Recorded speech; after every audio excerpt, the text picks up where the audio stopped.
टोंगर कबीले के grand master स्तर के मार्शल ऋषि ने अपना सिर घुमाया और धीमी आवाज में पूछा, अयान, सैलेजा, तुम क्या सोचते हो? टोंगर कबीले के 2 उत्तराधिकारियों में से एक अयान था, जिनसे अर्जुन देव पहले एक बार मिले थे। दूसरी थी सैलेजा। इन दोनों के नाम एक जैसे थे, लेकिन उनकी आभा पूरी तरह से अलग थी। अयान ने किलिंग स्वॉर्ड दांव की खेती की। उसके पास एक कठोर, ठंडी और भावनाहीन अभिव्यक्ति थी। सैलेजा की सुंदर उपस्थिति उज्ज्वल और उदार थी, जो लोगों को निकटता की स्वाभाविक भावना देती थी। पहले एल्डर, बस निर्णय लो। मुझे कोई आपत्ति नहीं है, सैलेजा ने धीरे से मुस्कुराते हुए एक मधुर आवाज में कहा। अयान के होंठ हिल गए और उसने कहा, इससे कोई फर्क नहीं पड़ता। अंत में टोंगर कबीला भी इस समझौते पर सहमत हो गया। राय कबीले के बूढ़े ने मुस्कुराते हुए कहा, अच्छा, आइए अपने प्रतिस्पर्धियों के लिए परेशानी पैदा करने के लिए अन्य कुलों के शिष्यों का उपयोग कैसे करें, इसकी बारीकियों पर चर्चा करें। जबकि 4 संप्रभु कुलों ने चर्चा की कि सबसे अधिक स्थान कैसे प्राप्त किए जाएं। 3 पवित्र गुरुओं के प्रमुख बुजुर्ग भी निष्क्रिय नहीं थे। वे उत्सुकता से व्यवस्था कर रहे थे। साथ ही जिन कुलों का मानना था कि उनके पास शीर्ष 10 के लिए लड़ने की ताकत है, वे भी उत्सुकता से व्यवस्था कर रहे थे। हालांकि संप्रदाय के अधिकांश शिष्यों ने शीर्ष 10 में आने के बारे में सोचा भी नहीं था। उनके लिए ऋषि रैंकिंग मानव जाति की एक भव्य घटना थी जो हर 4 साल में एक बार होती थी। उन्हें जो करने की जरूरत थी वह इस फेरबदल और अराजक लड़ाई का लाभ उठाकर गर्वित पुत्र स्वर्ग रैंकिंग पर अपनी रैंकिंग के लिए लड़ना था। जहां तक स्वर्गीय ओस दिव्य वसंत का सवाल है, ये एक अप्राप्य कल्पना होना तय था। ये कुछ ऐसा नहीं था जिसे वे छू सकते थे।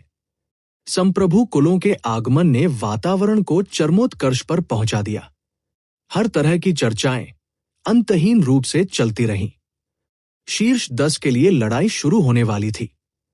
ये मानव जाति की सभी प्रतिभाओं के लिए एक अराजक लड़ाई होगी। जो कोई भी बाहर खड़ा हो सकता है वो ध्यान का केंद्र होगा। अतीत का गौरव केवल इतिहास ही बन सकता था। केवल शीर्ष 10 में शामिल होने से ही कोई वास्तव में प्रतिभाओं के इस युग में एक स्थान प्राप्त कर सकता है। क्या है? अर्जुन देव के 1 से शुरू होकर गर्वित पुत्र ऑफ हेवन रैंकिंग पर 1000 तेल के दीपक एक के बाद एक चकनाचूर होने लगे। आसपास का वातावरण तुरंत शांत हो गया। हर कोई जानता था कि सच्ची अराजक लड़ाई शुरू होने वाली थी। युद्ध का मैदान शुरू होने वाला था। समय के अंत तक मेरा शरीर हल्का है। मैं स्वतंत्र और निरंकुश हूं। महिमा 10,000 वर्षों तक नहीं मरेगी। गर्म खून कभी खत्म नहीं होगा। 1000 पहाड़ों की यात्रा करने के बाद भी कोई बूढ़ा नहीं होगा। शरद ऋतु के पानी और सर्दियों को देखने के बाद भी कोई नहीं आएगा। मैं सूर्य और चंद्रमा को पकड़ता हूं और सितारों को तोड़ता हूं। मैं क्या कर सकता हूं? भले ही पूरी दुनिया मेरी दुश्मन हो। जब पिरामिड के शीर्ष पर व्हाइट एम्परर सिटी के जिया हौजुए का तेल का दीपक बिखर गया, तो एक ऋषि की आवाज ग्रेट दांव के गीत की तरह गूंज उठी, जो दुनिया में गूंज रही थी। मानव जाति के पूर्ववर्तियों की छाप सभी प्रकाश की छवियों में बदल गई और आकाश में उड़ गई। विभिन्न संतों की आवाजें दुनिया में अंतहीन रूप से गूंजती रहीं। आसपास के युद्धपोतों पर विभिन्न संप्रदायों के शिष्यों ने उत्साहित भाव दिखाए। ऋषियों की आवाजों के प्रभाव में उन्हें ऐसा लगा जैसे वे प्राचीन युग में लौट आए हैं, जो मानव जाति का सबसे गौरवशाली काल है।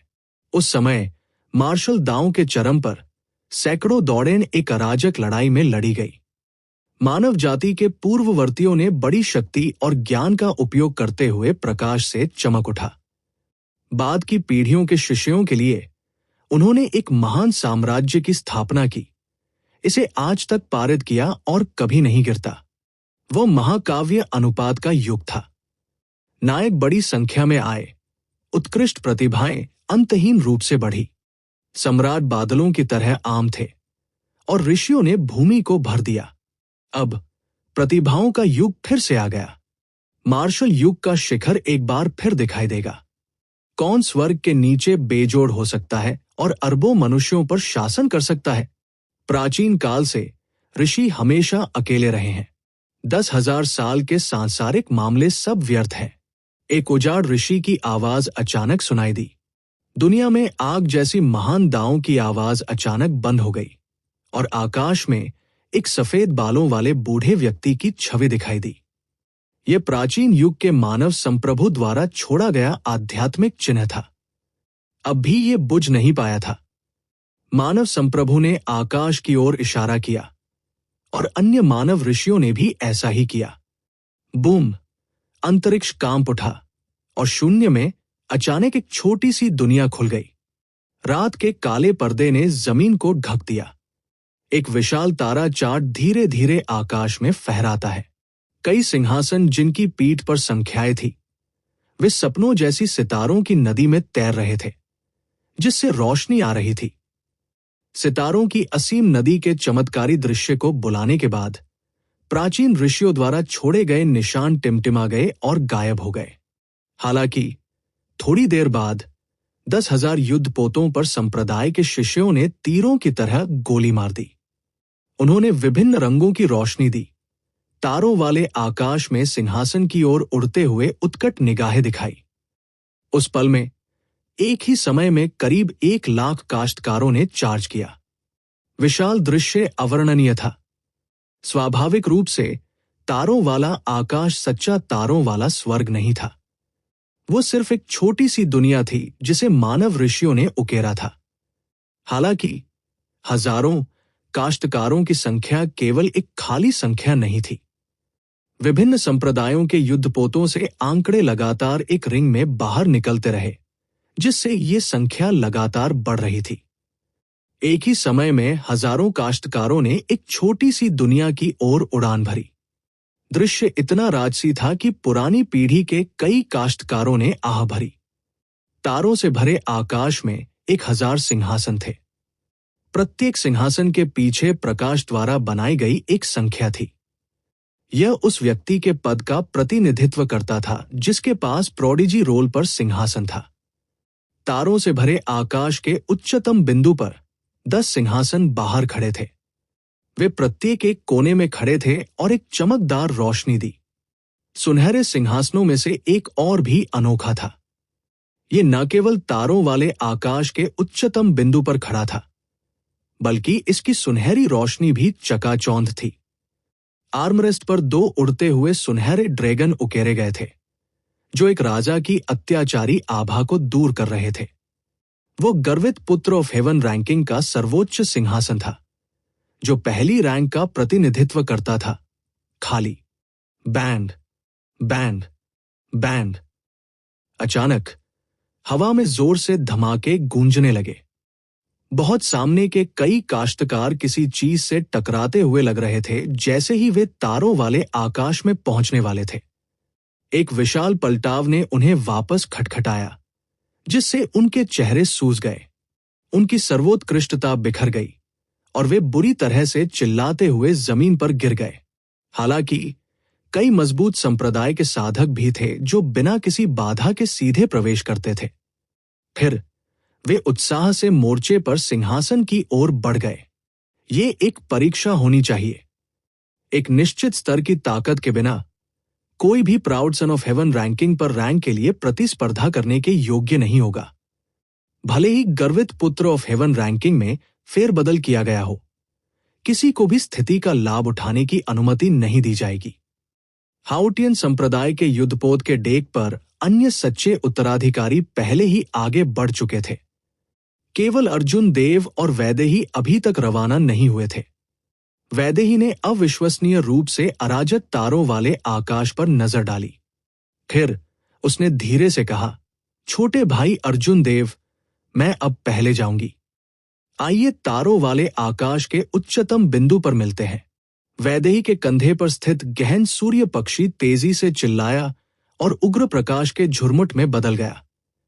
फिर वह तेजी से वैदेही के साथ तारों वाले आकाश की ओर उड़ गया। अर्जुन देव ने आकाश में भरे हुए काश्तकारों को देखा। उन सभी के पास उत्साहित भाव थे क्योंकि वे अपने गंतव्य तक पहुंचने के लिए संघर्ष कर रहे थे। उसके दिल में बुलंद आकांक्षाएं उमड़ पड़ी। इस महान युग में जन्म लेना सभी कृषकों के लिए खुशी थी। बड़े चंद्र प्रकाश, अर्जुन देव भी जा रहे हैं। चंद्र प्रकाश ने अर्जुन देव को रोका और कहा, जाने की जल्दी मत करो। कुछ बातें ऐसी होती हैं जो दूसरों के सामने नहीं कही जा सकती। अब आप अंत में उन्हें कह सकते हैं। संप्रदाय गुरु ने मुझे आपको एक संदेश देने के लिए कहा था। अर्जुन देव ने चलना बंद कर दिया, कुछ संदेह महसूस कर रहा था। हाउटियन सम्राट, जिनसे मैं पहले कभी नहीं मिला हूं, उनके पास मुझसे कहने के लिए कुछ है। चंद्र प्रकाश ने उदास होकर कहा, 3 पवित्र गुरुओं को आपकी युद्ध भावना के बारे में पता होना चाहिए। हालांकि कुछ कारणों से भले ही वे किंग सम्राट के वंशजों को उठते हुए देखने के इच्छुक न हो, वे आपके साथ कुछ भी अत्यधिक नहीं करेंगे। हालांकि उन संप्रभु कुलीन कुलों के लिए ये कहना मुश्किल है। उस समय जब किंग सम्राट बुशिन पैलेस का प्रभारी था तो वो बहुत दबंग था। कुछ संप्रभु कुलीन कुलों को यकीन नहीं था, इसलिए उसने उनमें से 3 या 4 को नष्ट कर दिया। नायर कबीले के अलावा सभी संप्रभु कुलीन कबीले किंग सम्राट से घृणा करते हैं। यदि वे जानते हैं कि आपके पास ब्लू ड्रैगन मार्शल स्पिरिट है तो वे निश्चित रूप से इस लड़ाई के बाद आप पर एक कदम उठाएंगे। अर्जुन देव को थोड़ा स्तब्ध महसूस हुआ। उसे उम्मीद नहीं थी कि ऐसा कोई रहस्य होगा। उस समय एज़्योर सम्राट एक संप्रभु कुलीन कबीले को भी नष्ट कर सकता था। प्राचीन युग के दौरान कुनलुन क्षेत्र का सबसे मजबूत संप्रभु मार्शल सम्राट कितना मजबूत था। चंद्र प्रकाश ने आगे कहा, हालांकि ड्रैगन सबिंग / हजारों वर्षों से प्रकट नहीं हुआ है और बहुत से लोग इसके बारे में भूल गए हैं। संप्रभु कुलीन कुलों के वे पुराने साथी निश्चित रूप से इसके बारे में नहीं भूलेंगे। इसलिए संप्रदाय मास्टर ने आपको निर्देश दिया कि इस ऋषि युद्ध में ड्रैगन सबड्यूइंग / का उपयोग न करें। अर्जुन देव मुस्कुराया। हालांकि उसकी आंखों में कोई सदमा या डर नहीं था। इसके बजाय एक तीक्ष्णता और क्रोध था। उन्होंने कहा, अर्जुन देव हाउटियन सम्राट के दयालु इरादों की सराहना करते हैं। हालांकि कुछ चीजें हैं जो आएंगी। जब चंद्र प्रकाश ने स्थिति देखी तो उन्होंने उत्सुकता से कहा, अर्जुन देव, उतावली मत करो। आपको अभी भी एक लंबा रास्ता तय करना है। अर्जुन देव ने अपना हाथ बढ़ाया और उनकी हथेली में चंद्र छाया कृपाण दिखाई दी। उसके होंठ एक मुस्कान में बदल गए क्योंकि उसने कहा, भविष्य, मैं खुद को और दूसरों को क्यों धोखा दूं? मैं इससे तब तक बच नहीं सकता जब तक कि मैं अपनी मार्शल स्पिरिट को एक बार फिर अपंग नहीं कर देता। मैं इससे कभी बच नहीं पाऊंगा। भागना कभी भी समस्याओं को हल करने का तरीका नहीं है। मैं 5 साल से अपने दिल में इस गुस्से को दबा रहा हूं। 5 साल पहले मेरे पिता ने मुझे घर से बाहर निकाल दिया था। अब जब मैं इसके बारे में सोचता हूं तो ये हास्यास्पद था। इसका कारण यह था कि मैंने ब्लू ड्रैगन मार्शल सोल को जगाया था। सिर्फ एक मार्शल स्पिरिट के कारण एक पिता ने अपने प्यारे बेटे को बाहर निकाल दिया। उसके दर्द को कौन समझ सकता है? मैं अपने दिल में गुस्से के बारे में किसी को नहीं बता सकता और इसे कौन समझ सकता है? ड्रैगन गेट के किंग सम्राट ने वास्तव में किसका अपमान किया? 50,000 साल बाद मेरा देव कबीला अभी भी इतना भारी पहाड़ ढो रहा है, पतली बर्फ पर चल रहा है। चूंकि दुनिया में हर कोई ब्लू ड्रैगन के जन्म से डरता है, तो आज मैं दुनिया में सभी के सामने घोषणा करूंगा कि दुनिया में सिर्फ 3 पवित्र भूमि नहीं है। मेरी ब्लू ड्रैगन मार्शल स्पिरिट कोई ऐसी चीज नहीं है जिसे देखा नहीं जा सकता। सही और गलत, कृतज्ञता और द्वेष का निपटारा किया गया। अतीत की सभी कृतज्ञता और द्वेष आज समाप्त हो जाए। मैंने बहुत ले लिया। चूंकि लोगों को देरसबेर पता चल जाएगा, इसलिए इतनी देखभाल करने की कोई जरूरत नहीं है। भले ही मैं देरसबेर मर जाऊं, फिर भी मैं मर जाऊंगा। चूंकि ऐसा है, इसलिए मुझे कम से कम अपने जीवन और मृत्यु को अपने हाथों में नियंत्रित करना चाहिए। मैंने 5 साल से नाराजगी जमा की है, लेकिन मैं अपने घर नहीं लौट सकता। मैं अपना गुस्सा नहीं निकाल सकता। मैं पहले ही 5 साल तक इंतजार कर चुका हूं और बेजोड़ हाफसेज के शिखर पर पहुंच गया हूं। अगर मैं अभी भी इस गुस्से को बाहर नहीं निकाल सकता, तो क्या मुझे वो करने से पहले, जब तक मैं एक संप्रभु मार्शल सम्राट नहीं बन जाता, तब तक इंतजार करना होगा? मुझे कब तक इंतजार करना होगा? क्या मुझे इस गुस्से को और 100 साल तक सहना पड़ेगा? ये निश्चित रूप से मैं नहीं हूं। अर्जुन देव: निश्चित रूप से नहीं। मुझे एक बार के लिए इच्छा शक्ति करने दो, मुझे अपने द्वेष को दूर करने दो और खुद बनने दो। मैं ड्रैगन गेट के किंग सम्राट का वंशज हूं। मैं अर्जुन देव हूं। मेरी क्षमा याचना, हाउटियन सम्राट। अर्जुन देव के पैरों के नीचे बिजली की रोशनी उमड़ पड़ी। एक कदम के साथ उसने लोगों के एक बड़े समूह को तुरंत पार करते हुए 5 किलोमीटर की दूरी तय की। एक पल में वो बिजली के झोंके की तरह आकाश को फाड़ दिया, जिससे कई किसान अपने पीछे रह गए। बूम! एक आकृति डेक पर उतरी और एक मजबूत सम्राट की शक्ति फैल गई। यह देखकर चंद्रप्रकाश चौंक गए।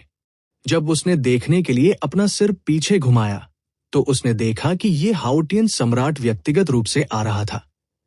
संप्रदाय गुरु, आप स्वयं यहां क्यों हैं? हाउटियन सम्राट मंद मंद मुस्कुराए और कहा, चूंकि मेरे पास करने के लिए कुछ नहीं है, इसलिए मैं देखने आया था। ये व्यक्ति वास्तव में मेरी अपेक्षाओं से अधिक था। वो शायद उन तीनों की उम्मीदों को भी पार कर गया। जब चंद्रप्रकाश ने अर्जुन देव को और दूर जाते देखा, तो उन्होंने पूछा, क्या ये उनके लिए अच्छी बात है या बुरी? हाउटियन सम्राट ने एक चिंतनशील टकटकी प्रकट की।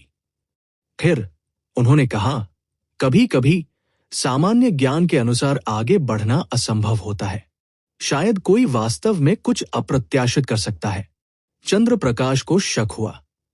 उन्होंने पूछा, संप्रदाय गुरु, आप क्या कहना चाह रहे हैं? हाउटियन सम्राट मंद मंद मुस्कुराए और कहा, यह अर्जुन देव उतना सरल नहीं है जितना आप सोचते हैं। ड्रैगन गेट के किंग सम्राट की स्थापना 50,000 साल पहले हुई थी। उसके पास बैकअप योजना कैसे नहीं हो सकती थी?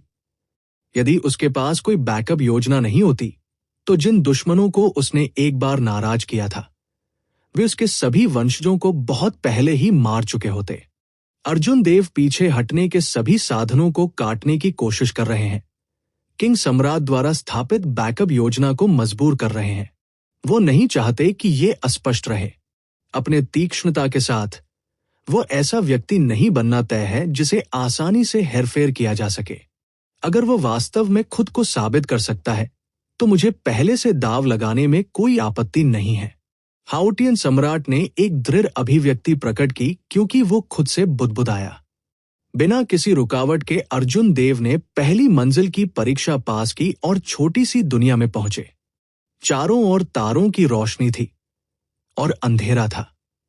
ये ऐसा था जैसे वो वास्तव में तारों वाले स्वर्ग में था। सभी प्रकार की अराजक लड़ाई की आवाजें सुनाई दी। प्रत्येक संप्रभु के आसपास कम से कम 100 किसान लड़ रहे थे। कृपाण रोशनी और तलवार की छवियां हवा में भर गई और हर जगह खून उड़ गया। कभी कभी किसी और की कृपाण के नीचे कोई मर जाता था। हालांकि ये जगह काफी अजीब थी। किसी के मरने के बाद वे वास्तव में नहीं मरे। इसके बजाय वे तारों वाले स्वर्ग के बाहर दिखाई दिए। इन लोगों को कोई नुकसान नहीं हुआ, लेकिन वे अब तारों वाले स्वर्ग की छोटी दुनिया में प्रवेश नहीं कर सकते थे और गर्वित पुत्र ऑफ हेवन रैंकिंग के लिए लड़ना जारी रखने का अधिकार खो रहे थे। अराजकता के बीच आकस्मिक चोटों से बचना मुश्किल था। जैसे ही अर्जुन देव चल रहे थे, वो कई काश्तकारों से टकरा गए जो उन पर उड़ रहे थे। अगर वह चकमा दे सकता है तो वह करेगा। अगर वह नहीं कर सका तो अर्जुन देव ने सीधे मुक्का मारा। बल की वृद्धि के साथ उसने एक मुक्के के साथ तारों वाले स्वर्ग से बाहर उड़ते हुए उस पर हमला करने वाले एक किसान को भेजा। 100 लोगों को बाहर भेजने के बाद अर्जुन देव की भयानक शक्ति ने आखिरकार अपने 1 किलोमीटर के दायरे को एक शुद्ध भूमि में बदल दिया। किसी ने अंदर घुसने की हिम्मत नहीं की। अर्जुन देव ने अपनी निगाहें ऊपर की ओर घुमाई। तारों वाले स्वर्ग के शीर्ष पर 10 संप्रभुओं को देखा। आसपास की हलचल भरा दृश्य और आसान पहुंच के भीतर संप्रभु उसका लक्ष्य नहीं थे। महान कुलों के 9 रैंकों और संप्रभु कुलीन कुलों के किसानों ने 10वें से दूसरे सिंहासन के लिए लड़ाई लड़ी।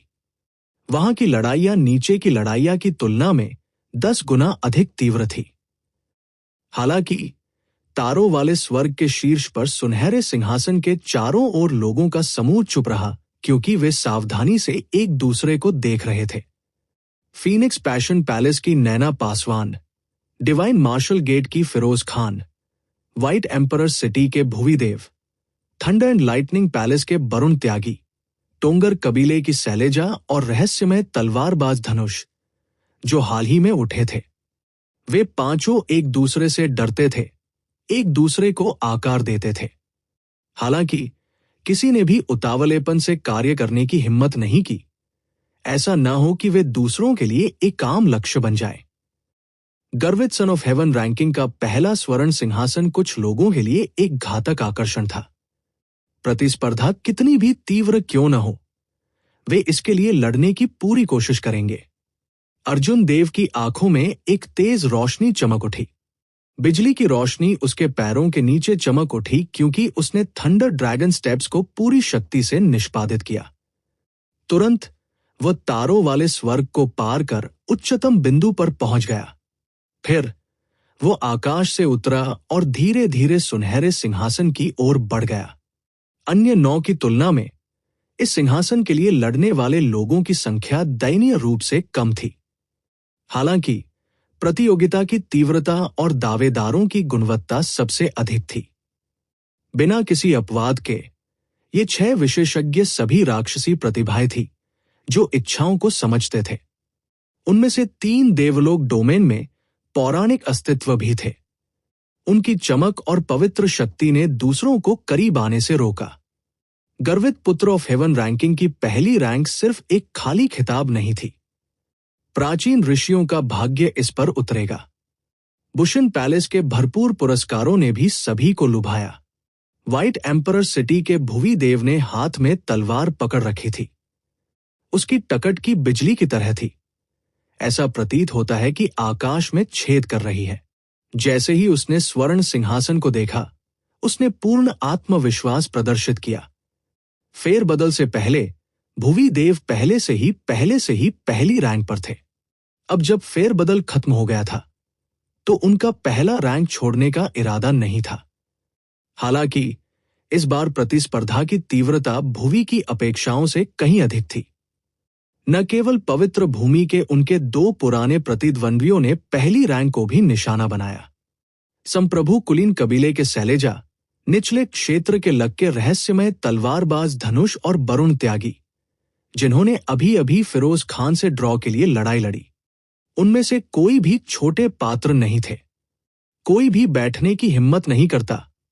उस स्थिति में मैं, शैलेजा, ये सिंहासन चाहता हूं। शैलेजा मंद मंद मुस्कुराई और सिंहासन पर उतरने की तैयारी करते हुए अपने पैर हिलाए। बूम! जैसे ही शैलेजा ने अपने पैर हिलाए, अन्य 5 ने तुरंत अपने हथियार खींच लिए। उनकी इच्छाओं के प्रकाश के साथ एक मजबूत आभा बह गई। वरुण त्यागी के हाथ में true dragon lightning whip, Firoz Khan के हाथ में स्कारलेट ब्लड स्पीयर और नैना पासवान के हाथ में स्वर्गीय फीनिक्स तलवार सभी उपदिव्य हथियार थे। जैसे ही वे खींचे गए, एक मधुर गुनगुनाहट हवा में गूंज उठी, जो लंबे समय तक बनी रही। भुवी देव पर्वत की तरह अचल रहे। हालांकि उसकी तर्जनी पर नीला अंगूठी प्रकाश के साथ टिमटिमाना शुरू कर दिया। यह दर्शाता है कि वह किसी भी क्षण एक कदम उठाने के लिए तैयार था। केवल रहस्यमय तलवारबाज धनुष ने अपनी आंखों की गहराई में एक फीकी मुस्कान प्रकट की, जो सबसे शांत दिखाई दे रही थी। 5 विशेषज्ञों की आभा के दबाव में संघनित हवा में अंतर्धाराएं बढ़ गई। लगातार हवाएं चल रही थी। इस समय उन्हें एक बड़ी लड़ाई शुरू करने के लिए बस एक चिंगारी की जरूरत थी। तारों से भरे आकाश के नीचे अन्य 9 सिंहासनों के लिए प्रतिस्पर्धा करने वाले विशेषज्ञों ने भयानक आभा को एक साथ विलय करते हुए महसूस किया। उनके भाव अनैच्छिक रूप से बदल गए। समझौते के कारण 4 संप्रभु कुलों के अन्य प्रतिभाएं स्वर्ण सिंहासन के लिए प्रतिस्पर्धा नहीं कर सकी। अन्य प्रतिभाएं चाहती थी, लेकिन वे ऐसा नहीं कर सके, इस डर से कि वे दूसरों की दृष्टि खो देंगे। विभिन्न कारणों से ये प्रतिभाएं पहली रैंक के लिए प्रतिस्पर्धा नहीं कर सकी। हालांकि इसका मतलब यह नहीं था कि वे इसके लिए तरसते नहीं थे। शैलेजा ने धीरे से अपना पैर हटा लिया।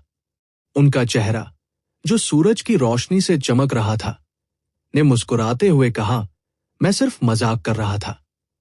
इतना गंभीर मत बनो। भाई भुवी, मैं देखता हूं कि आपकी आंखें सबसे बड़ी हैं। आप पहली रैंक कैसे लें? भुवी देव मन ही मन ठंडे स्वर में मुस्कुराया, लेकिन उसके हाव भाव नहीं बदले।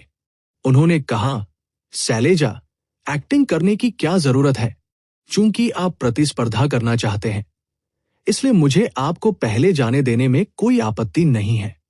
कोई भी मूर्ख नहीं था। सिंहासन पर उड़ान भरने वाला पहला व्यक्ति निश्चित रूप से एक ही समय में दूसरों द्वारा हमला किया जाएगा, तुरंत तोप का चारा बन जाएगा। इसके अलावा किसी को वास्तव में इसे प्राप्त करने से पहले 10 सेकंड के लिए सिंहासन पर बैठना पड़ता था। ये इतना आसान कैसे हो सकता है? यहां हर कोई एक उत्कृष्ट प्रतिभा था। हालांकि वे इतने घमंडी नहीं थे कि वे ये सोचें कि वे हर किसी को अकेले हरा सकते हैं। उन्हें अराजकता का फायदा उठाना था। वरुण त्यागी ने अपने हाथ में नौखंड ट्रू ड्रैगन लाइटनिंग व्हिप के साथ खिलवाड़ किया, क्योंकि ये कर्कश बिजली के साथ टिमटिमा रहा था।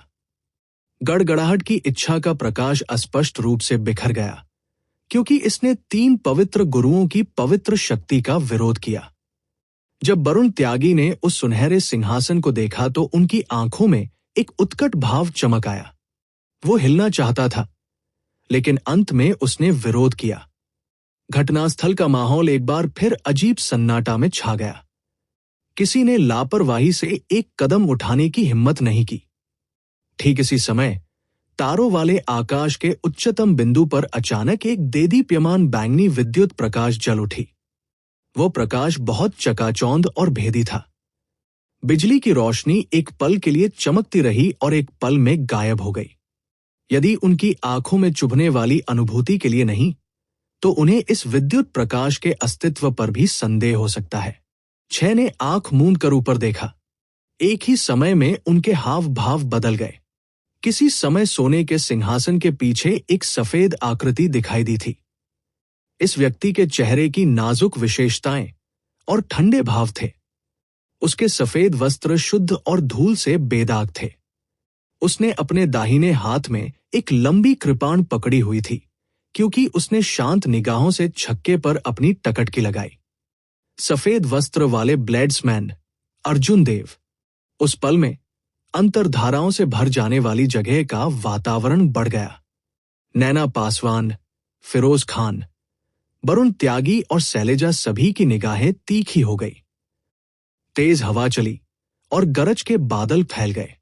तारों से भरे आकाश में सिंदूर पक्षी की चीखें गूंज उठीं।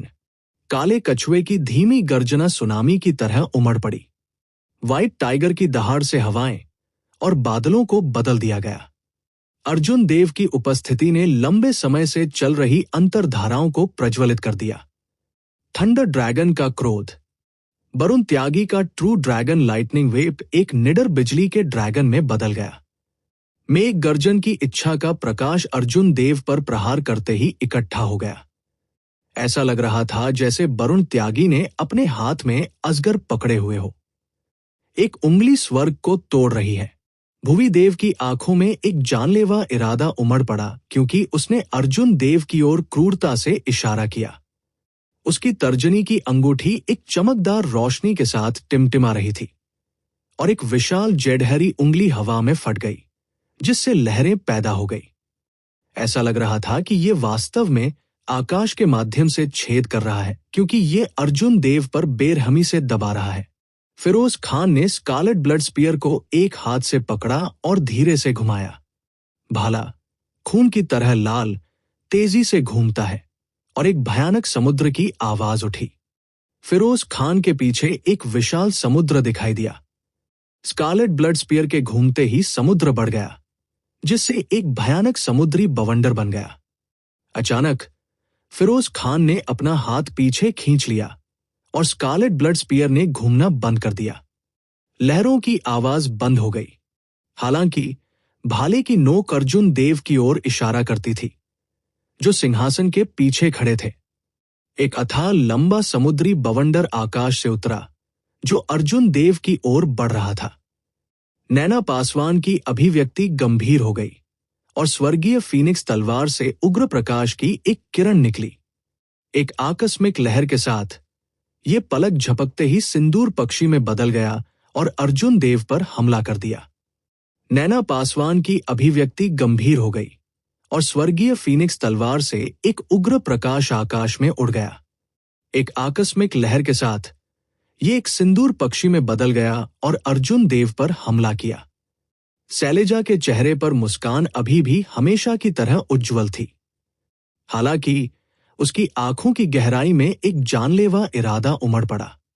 हाल ही में सुर्खियों में आए रहस्यमय तलवारबाज धनुष ने अर्जुन देव को फिर से देखा। हालांकि उन्हें यह देखने की उम्मीद नहीं थी। धनुष के होंठ एक मुस्कान में बदल गए, क्योंकि उसने लापरवाही से एक पिच ब्लैक तलवार की रोशनी भेजी। हाल ही में सुर्खियों में आए रहस्यमय तलवारबाज धनुष ने अर्जुन देव को फिर से देखा। हालांकि उन्हें यह देखने की उम्मीद नहीं थी। धनुष मुस्कुराया और लापरवाही से एक काली तलवार की रोशनी भेजी। तारों वाले आकाश के उच्चतम बिंदु पर भयानक दृश्य ने तुरंत कई लोगों का ध्यान आकर्षित किया।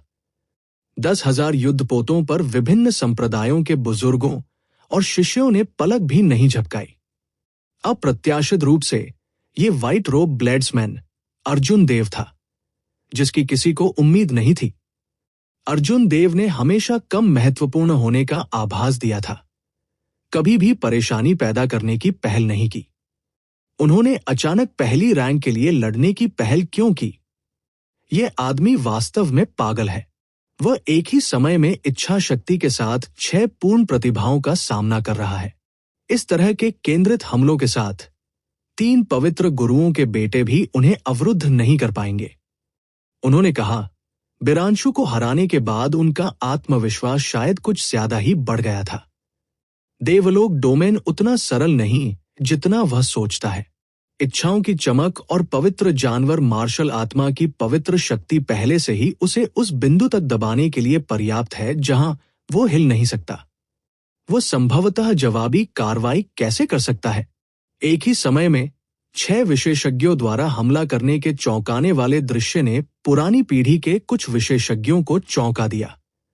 जब उन्होंने अर्जुन देव की हरकतों को देखा तो उन्हें लगा कि वह आत्महत्या कर रहे हैं। सिंहासन पर बैठे अर्जुन देव की अभिव्यक्ति शांत थी, क्योंकि उन्होंने सभी दिशाओं से उड़ते हुए स्वर्ग रैंक वाली मार्शल तकनीकों के साथ साथ अदृश्य इच्छा और पवित्र शक्ति को बढ़ते हुए देखा। अर्जुन देव ने अपने दाहिने हाथ से उनकी कृपाण की मूठ को पकड़ लिया और चंद्र छाया कृपाण को खींचा। उसकी चेतना के समुद्र में बैंगनी ताबीज उसके माथे से उड़ गया और जल्दी से बिखरने से पहले आकाश में उड़ने वाली प्रकाश की किरण में बदल गया। गड़गड़ाहट की अमर इच्छा से बनी शुद्ध बैंगनी बिजली के हजारों बोल्ट आकाश से उतरे। जैसे ही वे आगे बढ़े, वे हजारों बिजली की बाढ़ वाले ड्रैगन की तरह लग रहे थे, जो दूर से क्रूरता से दहाड़ रहे थे। असीम बिजली क्लेश। अर्जुन देव चिल्लाया और भावहीन स्वर्गीय दाव में बदल गया। उसने अपना हाथ लहराया और हजारों बिजली की बाढ़ वाले ड्रैगन नीचे आ गए। गड़गड़ाहट हुई और आकाश में बिजली चमकने लगी। आसमान में काले बादल छा गए। बिजली की बाढ़ वाले हजारों ड्रैगन हेवन रैंक मार्शल तकनीकों पर चार्ज करने वाली एक विशाल सेना की तरह लग रहे थे, जिसे 6 लोगों ने भेजा था। तारों वाले आकाश में पृथ्वी को चकनाचूर करने वाले विस्फोट लगातार सुनाते रहे, जिससे पूरा छोटा तारों वाला आकाश क्षेत्र हिंसक रूप से हिल गया। दूसरे सिंहासनों के लिए लड़ने वाले सभी किसान जम गए। उन्होंने अपने दिलों में एक अजीब सी भयावहता महसूस की, क्योंकि वे सदमे में तारों वाले आकाश के उच्चतम बिंदु को देख रहे थे। सभी प्रकार की सदमे की लहरों ने उस जगह को हिलाया, इसे अराजकता में बदल दिया। लहरों की आवाजें आ रही थी, उग्र प्रकाश से धधकते दिव्य पक्षियों की चीखें आ रही थी, और असीम बिजली की बाढ़ ड्रैगन आकाश में आ रही थी। एक जोर से गड़गड़ाहट हुई और उस दुनिया से एक ऊर्जा तरंग बह गई। तारों से भरे आकाश में अन्य सैकड़ों सिंहासन सभी बह गए थे। सिंहासन पर बैठे कई किसान सबसे बदकिस्मत थे। उन्होंने एक कौर खून की उल्टी की और अपने सिंहासन से उछल पड़े। इसे एक अवांछनीय आपदा कहा जा सकता है। भुवी देव की जेड जैसी उंगलियां चकनाचूर हो गई। वरुण त्यागी का निडर बिजली अजगर वापस ट्रू ड्रैगन विप में बदल गया। नैना पासवान का जलता हुआ दिव्य पक्षी उग्र प्रकाश में बदल गया और गायब हो गया। शैलेजा की 9 सूर्य तलवार क्यूई धुएं की तरह गायब हो गई। धनुष ने लापरवाही से जो काली तलवार क्यूई भेजी थी, वो तुरंत राख में बदल गई। अर्जुन देव के 1000 बिजली की बाढ़ वाले ड्रैगन भटकती बिजली की रोशनी के तार में बदल गए, हवा में धीरे धीरे चटक रहे थे। अन्य 6 लोगों के भाव कुछ चौंकाने वाले थे। अप्रत्याशित रूप से अर्जुन देव ने मार्शल तकनीक को तोड़ दिया, जिसे उन 6 ने एक चाल के साथ एक साथ निष्पादित किया। हालांकि उनमें से 6 पीछे हट गए थे, फिर भी वे 6 लोगों के घातक हमले थे। यदि उनमें से कोई भी होता तो वे ऐसा परिणाम प्राप्त नहीं कर पाते। हुंश! हवा में बिजली के तार जल्दी से एक साथ इकट्ठे हो गए और एक अमर आभा फैल गई। अर्जुन देव के सिर के ऊपर एक बैंगनी रंग का ताबीज सुधारा गया। इसने दिव्य बिजली की नकल की और अमरता लिखी। यह अर्जुन देव की अपराजेय इच्छा शक्ति का प्रकाश था। वरुण त्यागी ने समझ की अभिव्यक्ति का खुलासा किया। उन्होंने कुछ सदमे के साथ कहा, उन्होंने अपनी इच्छा को अपनी मार्शल तकनीक के साथ पूरी तरह से मिला दिया। एक आदर्श संलयन। वो वास्तव में ऐसा करने में कामयाब रहा। इन लोगों के चेहरों पर लगे सदमे को नजरअंदाज करते हुए अर्जुन देव सिंहासन के पीछे खड़े हो गए और धीरे से छलांग लगा दी। फिर वो पीछे झुक गया और सोने के सिंहासन पर मजबूती से बैठ गया। उस पल में सिंहासन के पीछे से असीम प्रकाश ऊपर उठा, तारों वाले आकाश को रोशन कर रहा था। राजत्व की एक विशाल और अद्वितीय अत्याचारी आभा एक विशाल महासागर की तरह बाहर निकली। 6 शक्तिशाली राक्षसी प्रतिभाएं एक कदम पीछे हटने में मदद नहीं कर सकी। कृपाण किस तरह का कृपाण था? एक न बुझने वाली गर्मरक्त, एक अपराजेय कृपाण। तलवार किस तरह की थी? एक तलवार जो अंतहीन सपने देखती थी और कभी नहीं टूटी। प्राचीन काल से सुंदरियों ने हमेशा नायकों से प्यार किया था। उत्कृष्ट प्रतिभाओं ने शीर्ष के लिए एक दूसरे के साथ प्रतिस्पर्धा की। जब हवाएं और बादल बदले तो अराजकता पैदा हो गई। 10,000 साल का सपना आज पूरा होगा। कौन एक उत्कृष्ट प्रतिभा नहीं थी? कौन एक उत्कृष्ट प्रतिभा नहीं थी? अगले जीवन के बावजूद ये केवल अब मायने रखता था। वे शिखर पर खड़े होंगे और पहली रैंक के लिए लड़ेंगे। जैसे ही प्रकाश की हजारों किरणों ने तारों वाले आकाश को रोशन किया, पूरा आकाश एक सुनहरे सागर में बदल गया। प्रकाश देदीप्यमान था, सभी को चकाचौंध कर रहा था। नीचे के सिंहासन के लिए 900 के करीब दावेदार जम गए। वे अपनी निगाहें डालने में मदद नहीं कर सके। आसपास के युद्धपोतों पर विभिन्न संप्रदाय के बुजुर्गों और शिष्यों ने अविश्वसनीयता की अभिव्यक्ति दिखाई। अर्जुन देव वास्तव में सिंहासन पर बैठे थे। उसने इसे 6 शक्तिशाली राक्षसी प्रतिभाओं के सामने छिपाने की जहमत भी नहीं उठाई, जो लापरवाही से उस पर बैठे थे। वो वास्तव में बहुत बोल्ड है। वह 10 सेकंड के लिए उस पर बैठा रहा। वो ऐसा कैसे कर सकता है? इस समय सभी ने अपना ध्यान तारों वाले आकाश के उच्चतम बिंदु पर सुनहरे सिंहासन पर बैठे सफेद कपड़े पहने आदमी पर केंद्रित किया। तुम मौत की तलाश कर रहे हो। भुवी देव ने सबसे पहले इसे गवाया था। वो कई वर्षों तक proud son of haven ranking में शीर्ष पर खड़े थे। वह देर से आने वाले व्यक्ति को अपने सिर पर रौंदने को कैसे बर्दाश्त कर सकता था। स्वर्ग पृथ्वी की ओर इशारा कर रहा है। उसने एक उंगली से इशारा किया और उसकी तर्जनी पर अंगूठी ने नीली रोशनी का एक चक्र उत्सर्जित किया जो हवा में सुनहरे सिंहासन को स्थिर कर रहा था। ऐसा लग रहा था जैसे उसने वास्तव में एक दुनिया खींची हो। फिर एक प्राचीन पत्थर की उंगली आकाश से उतरी। तर्जनी सादी थी, लेकिन उस पर रहस्यमय ताबीज लिपियों को उकेरा गया था। अप्रत्याशित रूप से सम्राट की शक्ति का एक किनारा फैल गया। अच्छा, व्हाइट एम्परर सिटी के एम्परर ग्रेड युद्धपोत पर व्हाइट एम्परर सिटी समूह का नेतृत्व करने वाले ग्रैंडमास्टर स्तर के एल्डर मदद नहीं कर सकते थे, लेकिन अपने हाथों को ताली बजाते थे और जयकार करते थे। वो मुस्कुराया और कहा, इस उंगली में श्वेत सम्राट की स्वर्गीय शक्ति उंगली का सार है। यह सम्राट की शक्ति का भी उत्सर्जन करता है। अगर वो अर्जुन देव खड़ा भी होता तो वो उसे रोक नहीं पाएगा। युद्धपोत के धनुष पर सवार अन्य बूढ़े लोग भी आराम से दिखाई दिए। 10 सेकंड के लिए सिंहासन पर रहना इतना आसान नहीं था। अधिकांश लोग सिंहासन पर बैठने से पहले दूसरों के थकने का इंतजार करते थे। हालांकि अर्जुन देव 6 शक्तिशाली राक्षसी प्रतिभाओं के सामने सिंहासन पर बैठ गए। उसका मौत की तलाश करने का कोई इरादा नहीं था। इस ग्रैंडमास्टर स्तर के एल्डर ने अच्छा कहना समाप्त ही किया था कि तारों वाले आकाश में एक छोटा सा छेद दिखाई दिया। दिव्य प्रकाश का एक कतरा अर्जुन देव के शरीर में प्रवेश कर गया। उस पल में हर कोई स्पष्ट रूप से महसूस कर सकता था कि अर्जुन देव की आभा सिंहासन से अंतहीन रूप से उड़ रही है। ऐसा लगा जैसे दुनिया में सब कुछ उसकी पूजा करना चाहता है। असंख्य स्वर्ग दिव्य मुट्ठी, देवता अवरोही, 10 गुना युद्ध कौशल। तोड़ो। अर्जुन देव सिंहासन से नहीं हिले। इसके बजाय उसने आसमान से उतरने वाली पत्थर की उंगली पर मुक्का मारा। अर्जुन देव का 10 गुना युद्ध कौशल, जो अब एक शिखर आधा ऋषि था, आकाश को भी हिला सकता था। इसकी ताकत भयावह थी। बैंड। बूढ़ों की भयभीत निगाहों से पहले अर्जुन देव के मुक्के ने पत्थर की उंगली को चकनाचूर कर दिया, जिसमें सम्राट की शक्ति का एक निशान था। आकाश को ढकने वाली अंगूठी भी तुरंत बिखर गई। ये कैसे हो सकता है? बूढ़ों का समूह सभी दंग रह गए। 100 मीटर पीछे जाते ही भुवी देव के होठों के एक कोने से खून का रिसाव हो रहा था। उनकी अभिव्यक्ति अत्यधिक अविश्वास में से एक थी।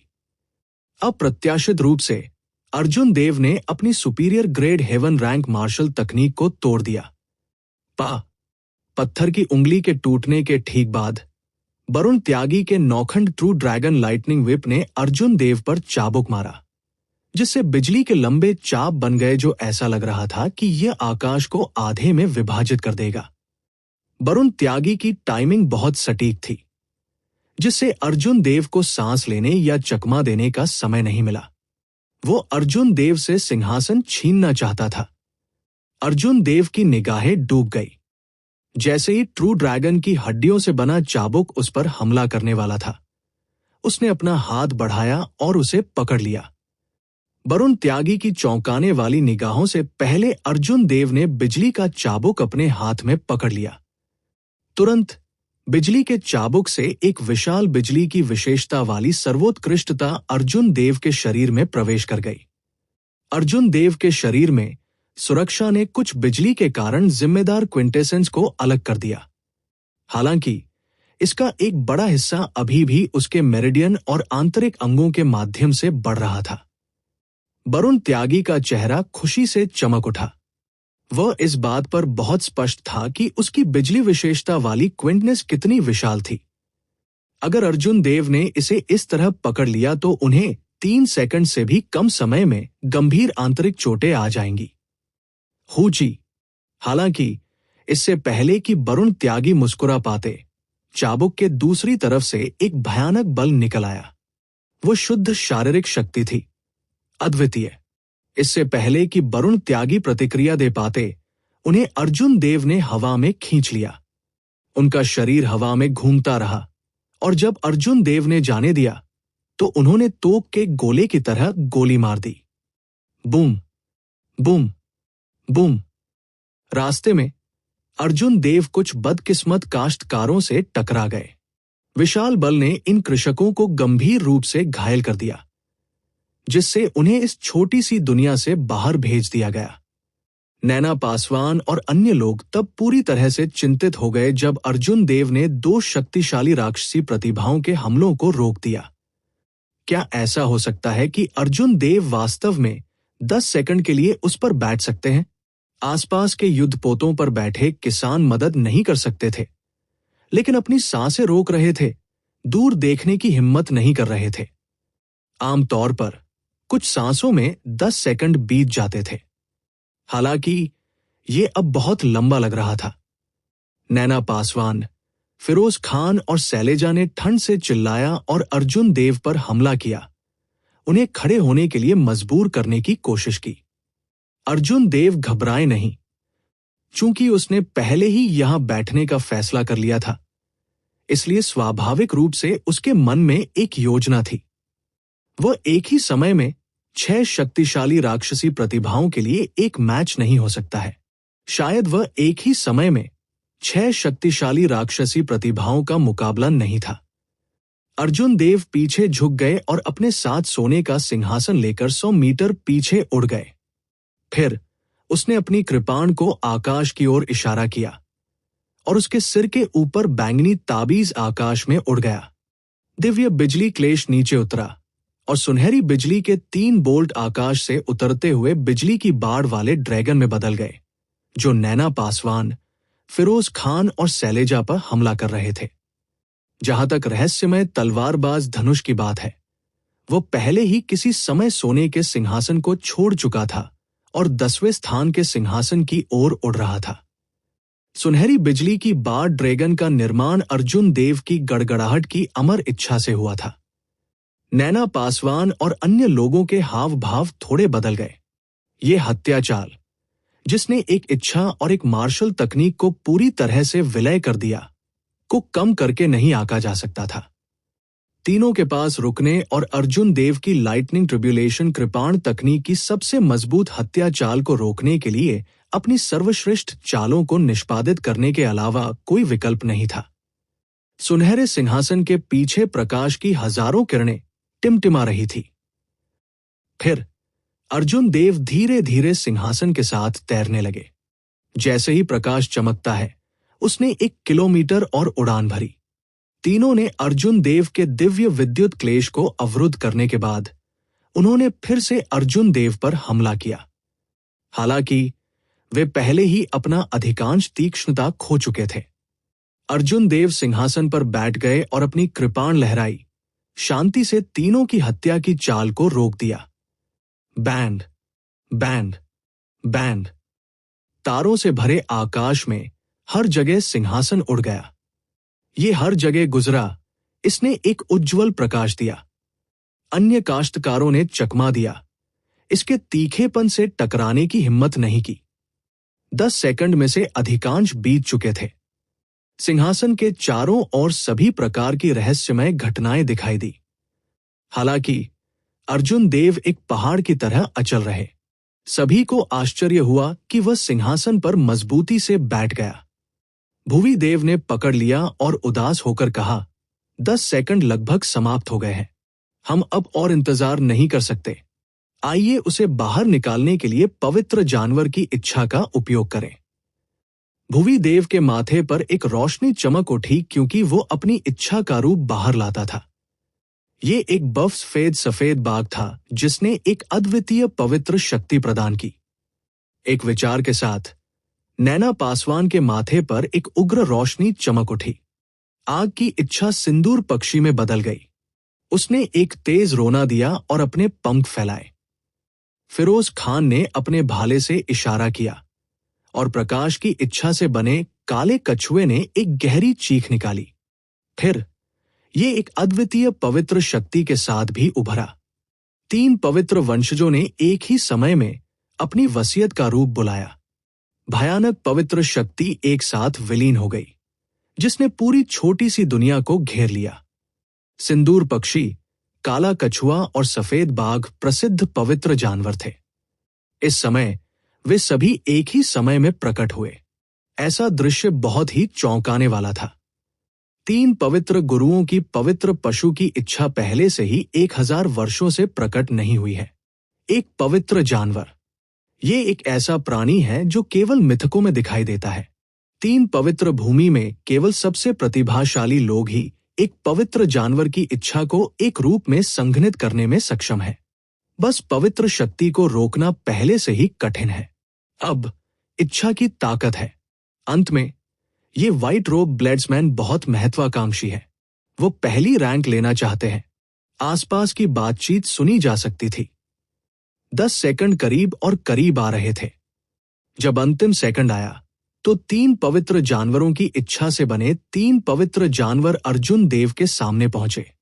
शानदार पवित्र शक्ति ने उसके लिए चकमा देना असंभव बना दिया। हालांकि अर्जुन देव ने चकमा देने के बारे में सोचा भी नहीं था। पूर्व का ब्लू ड्रैगन पवित्र जानवरों का नेता था। उस समय किंग सम्राट अद्वितीय था। वह दुनिया भर में बह गया, बेमिसाल था। उन्होंने देवलोक डोमेन की मानव जाति पर शासन किया। जब राक्षसी आपदा आई तो अन्य जातियों को भी उसके अधीन होना पड़ा। वो कुनलुन क्षेत्र के प्राचीन युग के बाद के बेताज राजा, सबसे मजबूत संप्रभु मार्शल सम्राट थे। उस समय 3 पवित्र स्वामी ब्लू ड्रैगन की तुलना करने के लिए भी योग्य नहीं थे। 50,000 साल बाद उन्होंने वास्तव में अर्जुन देव पर दबाव बनाने के लिए एक साथ काम करने का साहस किया। वे वास्तव में अज्ञानी थे। अर्जुन देव के डेंटिन में छोटे नीले अजगर ने अचानक एक शानदार ड्रैगन की दहाड़ निकाली, जिससे आसपास का वातावरण हिल गया। बढ़ती हुई पवित्र शक्ति फैल गई, जिससे पहाड़ उखड़ गए और समुद्र बाहर निकल आए। इस समय अर्जुन देव ने बिना कुछ भी रोके दुनिया में सभी के सामने ब्लू ड्रैगन मार्शल स्पिरिट की राजा की पवित्र शक्ति को पूरी तरह से उजागर कर दिया। अर्जुन देव ने 5 साल तक जो गुस्सा रोके रखा था, उसे इस दहाड़ से बाहर निकाल दिया गया। सिंहासन के पीछे से एक विशाल ड्रैगन के आकार की छवि ऊपर उठी।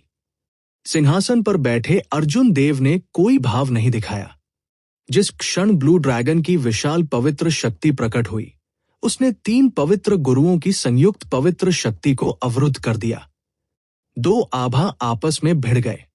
तारों से भरे आकाश में एक मधुर ध्वनि गूंज उठी, जैसे आकाश के टूटने की आवाज। नैना पासवान, फिरोज खान और भुवी देव की पवित्र शक्ति ब्लू ड्रैगन की पवित्र शक्ति के सामने बिना किसी निशान के गायब हो गई। तारों वाले आकाश में केवल नीले रंग का ड्रैगन ही रह गया। 3 पवित्र वंशजों की इच्छाओं की अभिव्यक्ति ने अपनी पवित्र शक्ति खो दी थी, और ये उनकी इच्छाओं की एक सामान्य अभिव्यक्ति से अलग नहीं थी। आसपास का माहौल सन्नाटा छा गया। जब सभी ने उस छोटी सी दुनिया में ब्लू ड्रैगन की विशाल पवित्र शक्ति को महसूस किया, तो वे सभी स्तब्ध रह गए। पौराणिक 3 पवित्र राजकुमारों की अजय ऋषि शक्ति वास्तव में किसी ने तोड़ी थी। बिजली के हजारों चाप गिर गए और वापस बैंगनी ताबीज में जमा हो गए। अर्जुन देव ने इसमें ब्लू ड्रैगन की इच्छा का संचार किया। फिर उसने अपना हाथ बढ़ाया और ताबीज बाहर निकल गया। क्या है? क्या है? एक तेज कर्कश आवाज गूंज उठी। दिव्य सिंदूर पक्षी, पवित्र जानवर सफेद बाघ और शुभ काले कछुए पर दरारें दिखाई दी। फिर वे तुरंत प्रकाश के पतंगों में बदल गए और तीनों के माथे में प्रवेश कर गए। तीनों पीले पड़ गए और उनके होठों के कोनों से खून निकल गया।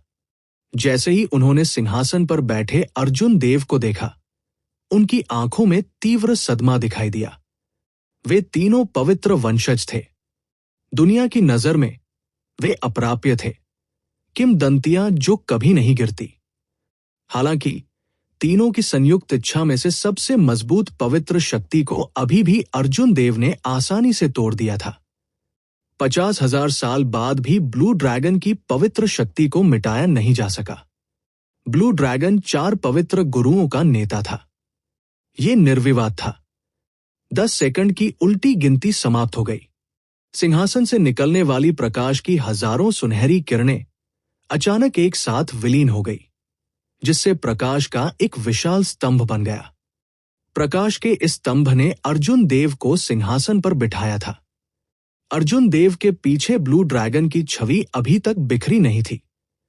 इसके बजाय यह प्रकाश की किरण की आड़ में जम गया, बिल्कुल भी नहीं हिल रहा था। 3 पवित्र गुरुओं के पुत्र शैलेजा और वरुण त्यागी। इससे पहले कि वे इसे स्वीकार कर पाते, अर्जुन देव ने अंततः गर्वित पुत्र की रैंकिंग में पहली रैंक प्राप्त की। प्रकाश की हजारों किरणें विलीन हो गई, क्योंकि सिंहासन अर्जुन देव को ऊपर और ऊपर ले गया। सिंहासन के उठते ही छोटी दुनिया में तारों वाला आकाश ऊपर उठता रहा।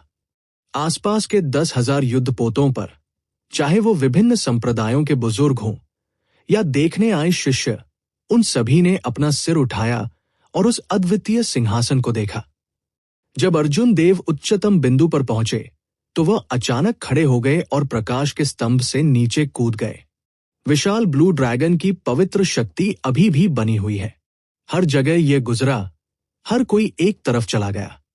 जब उन्होंने ब्लू ड्रैगन मार्शल स्पिरिट की पवित्र शक्ति को फिर से महसूस किया तो कई लोग आखिरकार जाग गए। जब उन्होंने उस पौराणिक नाम के बारे में सोचा तो वे सभी डर से पीले पड़ गए। वो ब्लू ड्रैगन मार्शल स्पिरिट है। 50,000 वर्षों तक गायब होने के बाद ये आज अप्रत्याशित रूप से फिर से प्रकट हुआ। यह वास्तव में ब्लू ड्रैगन मार्शल स्पिरिट है। 50,000 साल पहले की महिमा वास्तव में फिर से प्रकट हुई। कोई आश्चर्य नहीं कि ये 3 पवित्र स्वामी के बेटे की पवित्र पशु इच्छा को हरा सकता है। उस समय ड्रैगन गेट का किंग सम्राट उस स्थान से बह गया जिसने मानव जाति को प्राचीन युग के बाद के शिखर पर धकेल दिया। उसने देवता जाति, राक्षस जाति, भूत दौड़ और लाश दौड़ को दबा दिया। गर्वित पुत्र की रैंकिंग की अंतिम रैंक से लेकर प्राइम की पहली रैंक तक इस अर्जुन देव के पास वास्तव में किंग सम्राट की छाया है। हालांकि ड्रैगन का द्वार अब मौजूद नहीं है। अब जब इस अर्जुन देव ने अपनी मार्शल स्पिरिट को उजागर कर दिया है तो वह शायद बड़ी मुसीबत में पड़ जाएगा। तमाम तरह की चर्चाएं सुनामी की तरह गूंज उठीं। ब्लू ड्रैगन मार्शल स्पिरिट का फिर से प्रकट होना निश्चित रूप से बड़ी खबर थी जो पूरे देवलोक क्षेत्र को हिला देगी। ये सही नहीं था। यह ऐसी खबर थी जो पूरे कुनलुन क्षेत्र को हिला देगी। उस समय वो नाम कई लोगों और कई गुटों के लिए एक बुरे सपने की तरह था। संप्रभु कुलीन कुलों ने अनुशासित होने से इनकार कर दिया था। उन्हें उनके द्वारा लापरवाही से नष्ट कर दिया गया था। भगवान की जाति, जो अपने चरम पर विकसित हुई थी, को उसके द्वारा बेरहमी से दबा दिया गया था क्योंकि वे अपनी ताकत दिखाने वाले थे। उनकी मृत्यु के 50,000 साल बाद तक वे अपने पूर्व शिखर पर नहीं लौट आए। गहरे रसातल राक्षसी दुनिया के 18 दानव सम्राट बार बार आए थे, लेकिन अर्जुन देव ने उन सभी को अकेले ही रोक दिया था। ड्रैगन गेट किंग सम्राट के बहुत सारे दुश्मन थे। इसके अलावा वे सभी शक्तिशाली पात्र थे। उनमें से कोई भी वर्तमान अर्जुन देव को आसानी से कुचल सकता है। इस समय अपनी पहचान उजागर करना उसके लिए बेहद नुकसानदेह था। निश्चित रूप से भीड़ के अनुमान तुरंत वास्तविकता बन गए। अर्जुन देव उस छोटी सी दुनिया से बाहर निकले ही थे कि 3 ग्रैंडमास्टर स्तर के मार्शल ऋषि संप्रभु कुलीन कुलों का नेतृत्व कर रहे थे और राय वंश, शुक्ल वंश और टोंगर कबीले हवा में उड़ गए। अर्जुन देव के पीछे स्वर्गीय ऋषि नियमों के छल्ले एक बहुरंगी प्रकाश छोड़ते हैं जो 500 किलोमीटर तक फैल जाते हैं, आकाश को ढक लेते हैं और सूर्य को ढक लेते हैं। पलक झपकते ही अर्जुन देव ने 10 किलोमीटर की दूरी पार कर ली। Boom boom boom. एक ग्रैंडमास्टर स्तर के मार्शल सेज की विशाल आभा एक ठोस सुनामी की तरह बाहर निकल गई।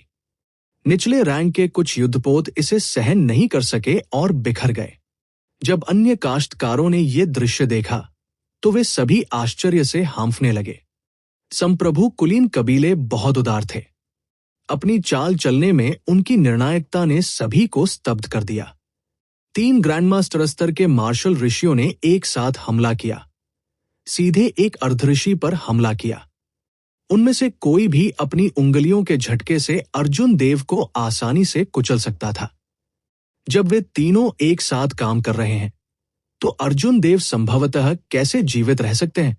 हाउटियन संप्रदाय के युद्धपोत पर हाउटियन सम्राट ने आकाश में 3 पवित्र गुरुओं पर नजर डाली, जिन्होंने कुछ नहीं किया और धीरे से अपनी उंगली को 3 बार झटका दिया। धमाका, धमाका, धमाका। 3 ग्रैंडमास्टर स्तर के मार्शल ऋषियों ने एक कौर खून की उल्टी की और वापस उड़ गए। एक समझ से बाहर बल से पहले उन पर उच्च गुणवत्ता वाले ऋषि ग्रेड गुप्त खजाने टुकड़ों में बिखर गए। राय कबीले, शुक्ल कबीले और टोंगर कबीले के ग्रैंडमास्टर स्तर के मार्शल ऋषि पीले रंग के साथ अपने युद्धपोतों पर उतरे। उनके पीछे स्वर्गीय ऋषि कानून, काका ध्वनि से बिखर गए। हाउटियन सम्राट ने उनमें जो उंगली डाली थी वो फिर से फट गई, जिससे पूरा जहाज हिंसक रूप से हिल गया। डेक पर अन्य मार्शल कलाकारों को सभी उड़ते हुए भेज दिया गया था। हमला, इंपीरियल मैजिक तोपों को फायर करें। अगर मैं मर भी जाऊं तो भी मैं इस दुनिया में एक और किंग सम्राट को प्रकट नहीं होने दूंगा। 3 ग्रैंडमास्टर स्तर के मार्शल सेज ने अपने चेहरे पर डरावनी झलक दिखाई। हालांकि उन्होंने अपनी आंखों में ज्यादा आश्चर्य नहीं दिखाया। बिना किसी अपवाद के वे सभी बेहद दृढ़ निश्चयी दिखाई दिए। छोटी दुनिया के बाहर अचानक एक पृथ्वी बिखरने वाली लड़ाई छिड़ गई। केवल एक ही वार के आदान प्रदान के साथ इसने हजारों युद्धपोतों को प्रभावित किया। पवित्र बकवास। हाउटियन सम्राट यहां कब आए? चलिए चलते हैं, चलो चले। अगर हम इसके बाद फंस जाते हैं तो हम 9 लोगों की जान लेने पर भी जीवित नहीं रह पाएंगे। सभी युद्धपोत अपनी सबसे तेज गति से आगे बढ़ने लगे क्योंकि वे जल्दी से पीछे हट गए, जो होने वाली लड़ाई में फंसने के डर से था। उनके युद्धपोत सम्राट वर्ग के नहीं थे, भले ही वे सम्राट वर्ग के हों। वे सम्राट रुद्र के आकस्मिक झटके का सामना नहीं कर पाएंगे। हाउटियन सम्राट ने उपहास किया। जिद्दी मूर्ख। ब्लू रोब्ड सम्राट के बिना एक सम्राट श्रेणी का युद्धपोत अपनी पूरी शक्ति कैसे प्राप्त कर सकता है? हाउटियन सम्राट ने अपना हाथ बढ़ाया और उसे आगे बढ़ाया। उसके पीछे सुनहरे स्वर्गीय कानूनों के 64 छल्ले दिखाई दिए। अनगिनत सितारे सुनहरे स्वर्गीय ऋषि कानूनों की प्रत्येक अंगूठी के चारों ओर घूमते हैं। सुनहरे स्वर्गीय कानूनों के छल्लों के केंद्र में एक धधकता हुआ सूरज दिखाई दिया, जो एक उज्ज्वल प्रकाश दे रहा था। उसके पीछे के स्वर्गीय नियम ब्रह्मांड के तारों वाले आकाश को साकार करते हुए प्रतीत होते थे। 3 सम्राट वर्ग के युद्धपोतों के ऊपर एक विशाल हाथ दिखाई दिया, जो तारों वाले आकाश और ब्रह्मांड को कवर करता था। फिर यह धीरे से नीचे उतरा और 3 सम्राट वर्ग के युद्धपोतों को उड़ान भरने के लिए भेजा। भाई हाउटियन, ये काफी है। हवा में एक आवाज सुनाई दी। लाल सिंदूर पक्षी वस्त्र पहने एक अधेड़ उम्र का व्यक्ति हाउटियन संप्रदाय के किंग क्लास युद्धपोत पर दिखाई देते हुए मंद मंद मुस्कुराया। बगल में मौजूद चंद्र प्रकाश ने अपनी भौहें थोड़ी ऊपर उठाई और झुक गए। नमस्कार सिंदूर पक्षी पवित्र भगवान। जो व्यक्ति आया वो वास्तव में फीनिक्स के पैशन पैलेस का वर्तमान पैलेस मास्टर था। सिंदूर पक्षी पवित्र भगवान की अभिव्यक्ति में ज्यादा बदलाव नहीं आया। उसने अर्जुन देव की ओर देखा, जो धीरे धीरे भाग रहा था। कुछ हद तक अवाक होकर उन्होंने कहा, मैं जाऊंगा और संप्रभु कुलीन कुलों के साथ बातचीत करूंगा। यह आदमी वास्तव में अप्रत्याशित है। वो असाधारण रूप से साहसी है। हाउटियन सम्राट ने मुस्कुराते हुए कहा, मुझे नहीं लगता कि वह साहसी है या नहीं। जैसा कि उन्होंने कहा, जो आएगा वह आएगा। क्या वो इससे बच सकता है? ड्रैगन गेट के किंग सम्राट का नाम उसके लिए हमेशा के लिए छिपना असंभव बना देगा। जब सिंदूर पक्षी पवित्र भगवान ने ड्रैगन के गेट के किंग सम्राट शब्द सुने तो उन्होंने थोड़ा भौहें चढ़ा दी और कहा, यह पहले ही 50,000 साल हो चुका है। उस नाम का उल्लेख करने का क्या मतलब है? देवलोक डोमेन को केवल 3 पवित्र भूमि की आवश्यकता है। हालांकि हाउटियन सम्राट ने गंभीरता से कहा, हालांकि मानव जाति को एक नेता की आवश्यकता है। सिंदूर पक्षी पवित्र भगवान के होंठ कर्ल हो गए क्योंकि उन्होंने कहा, हाँ, उसे। यहां तक कि थंडर किंग, जो 5,000 साल पहले उनसे भी अधिक प्रतिभाशाली था, जीवित रहने में विफल रहा। क्या आपको लगता है कि वह कर सकता है? नरक के द्वार की यात्रा करने के बाद अर्जुन देव धीरे धीरे हाउटियन संप्रदाय के युद्धपोत की ओर उड़ गए। चंद्र प्रकाश और हाउटियन सम्राट के अलावा अर्जुन देव ने प्रकाश का एक धुंधला झुरमुट भी देखा जो हाउटियन सम्राट से बात कर रहा था। उसने प्रकाश की एक धुंधली गेंद भी देखी जो क्लियर स्काई एम्परर से बात कर रही थी। जब वह डेक पर उतरा तो प्रकाश की धुंधली गेंद गायब हो गई। अपने मन में संदेह को दबाते हुए अर्जुन देव ने हाउटियन सम्राट को मुट्ठी भर की सलामी दी जिसने उसकी जान बचाई थी। उसने झुककर कहा, सम्राट, मेरी जान बचाने के लिए बहुत बहुत धन्यवाद। हाउटियन सम्राट ने यह संकेत देने के लिए अपना हाथ उठाया कि यह कोई बड़ी बात नहीं थी। उसने धीरे से कहा, मैं बस इतना ही आपकी मदद कर सकता हूं। बाकी के लिए आपको अभी भी खुद पर निर्भर रहना होगा। जितनी जल्दी हो सके मार्शल सेज के लिए आगे बढ़े। अर्जुन देव ने सिर हिलाया।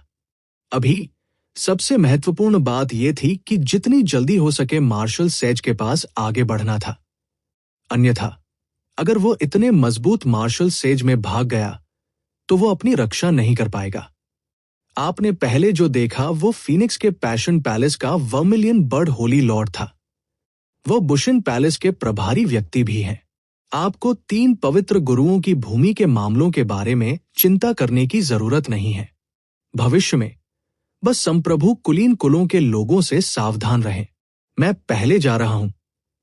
अंत में गर्वित पुत्र ऑफ हेवन रैंकिंग की पहली रैंक प्राप्त करने पर बधाई। इतना कहने के बाद हाउटियन सम्राट नहीं रुका। उसने एक स्थानिक सुरंग खोली और उसमें प्रवेश किया। तारों से भरे आकाश की छोटी सी दुनिया में अराजक लड़ाई जारी रही। शीर्ष 10 में शेष 9 स्थानों के लिए प्रतिस्पर्धा और भी तीव्र हो गई। अर्जुन देव ने उनकी ओर देखा और उन्हें नजरअंदाज कर दिया। फिर वो अपने कमरे में घुस गया और आराम करने लगा। कुछ देर बाद अर्जुन देव के कमरे का दरवाजा धीरे से खुला और वैदेही मुस्कुराते हुए अंदर चली गई। अर्जुन देव ने जब अर्जुन देव के चेहरे पर मुस्कान देखी तो वो उत्साहित हो गए। उसने पूछा, पहली बड़ी बहन, आपको एक स्थान मिला। मैं भाग्यशाली था और 9वीं रैंक हासिल करने में कामयाब रहा। इस बार प्रतिस्पर्धा बहुत तीव्र थी। वैदेही धीरे से मुस्कुराई। आपके जाने के बाद 3 पवित्र गुरुओं की भूमि और शैलेजा के समूह ने अन्य स्थानों के लिए लड़ना शुरू कर दिया।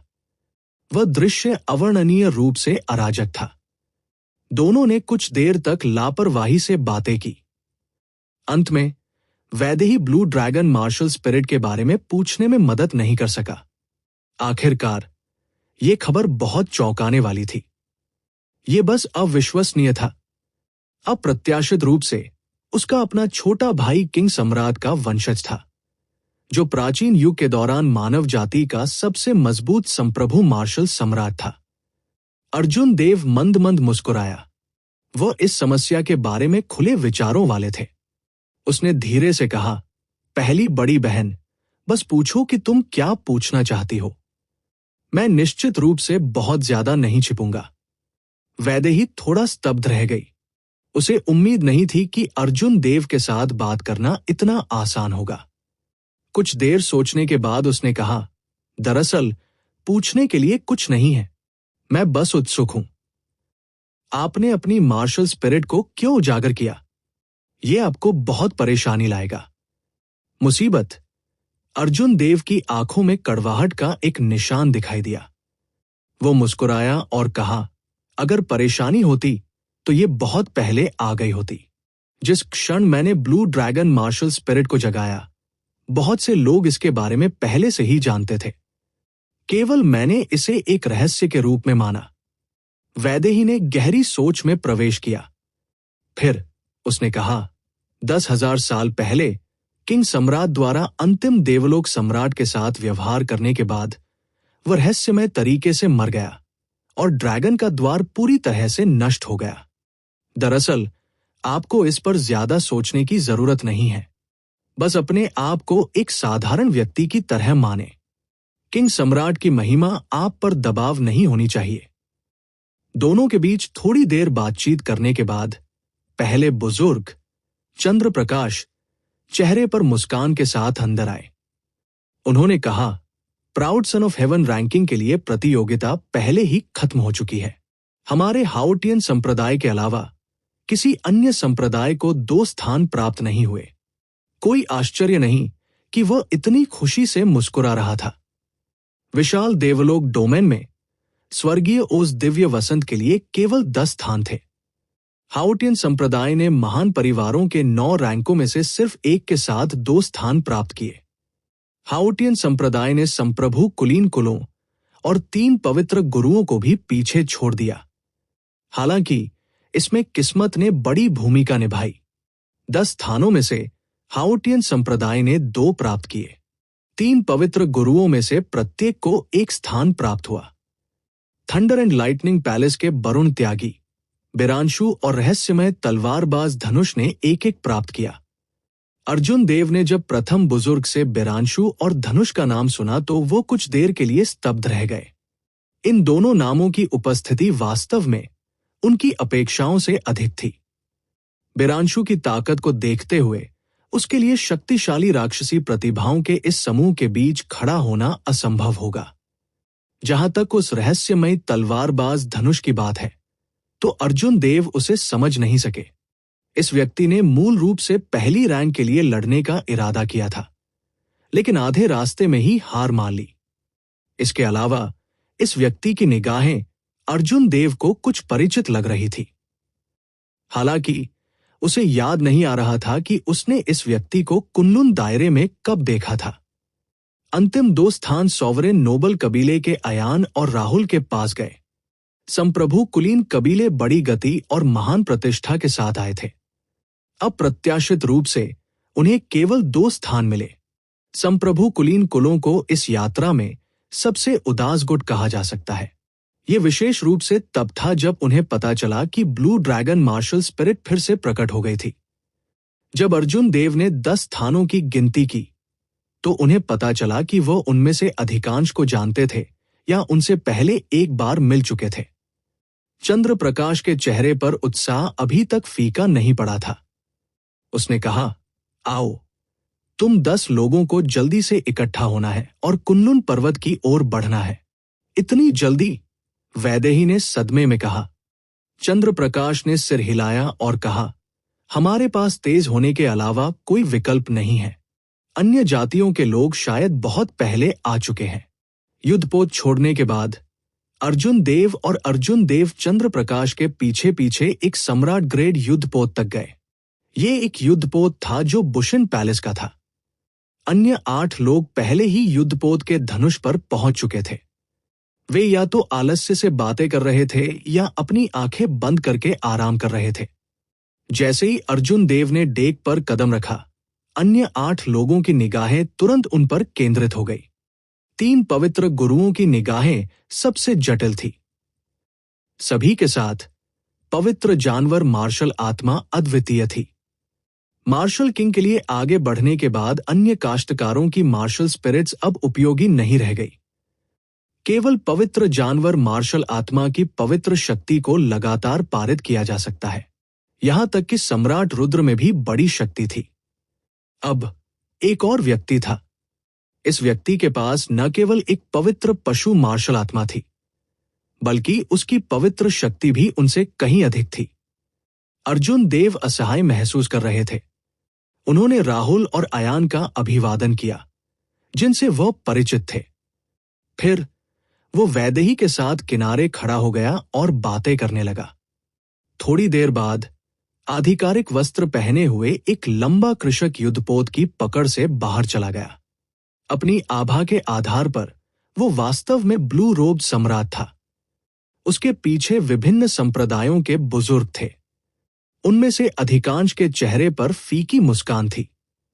कोई फर्क नहीं पड़ता, जब तक वे एक स्लॉट प्राप्त कर सकते हैं। उनके संप्रदायों के पास 100 वर्षों के भीतर 100 से अधिक मार्शल ऋषि होंगे। विभिन्न संप्रदायों के बुजुर्ग जो एक स्लॉट प्राप्त करने में कामयाब रहे, वे अच्छे मूड में थे। ब्लू बाबल सम्राट ने उदास होकर कहा, मेरा मानना है कि आपके संप्रदायों के बुजुर्गों ने पहले ही बता दिया है कि आप बाद में कहाँ जा रहे हैं। मैं खुद को नहीं दोहराऊंगा।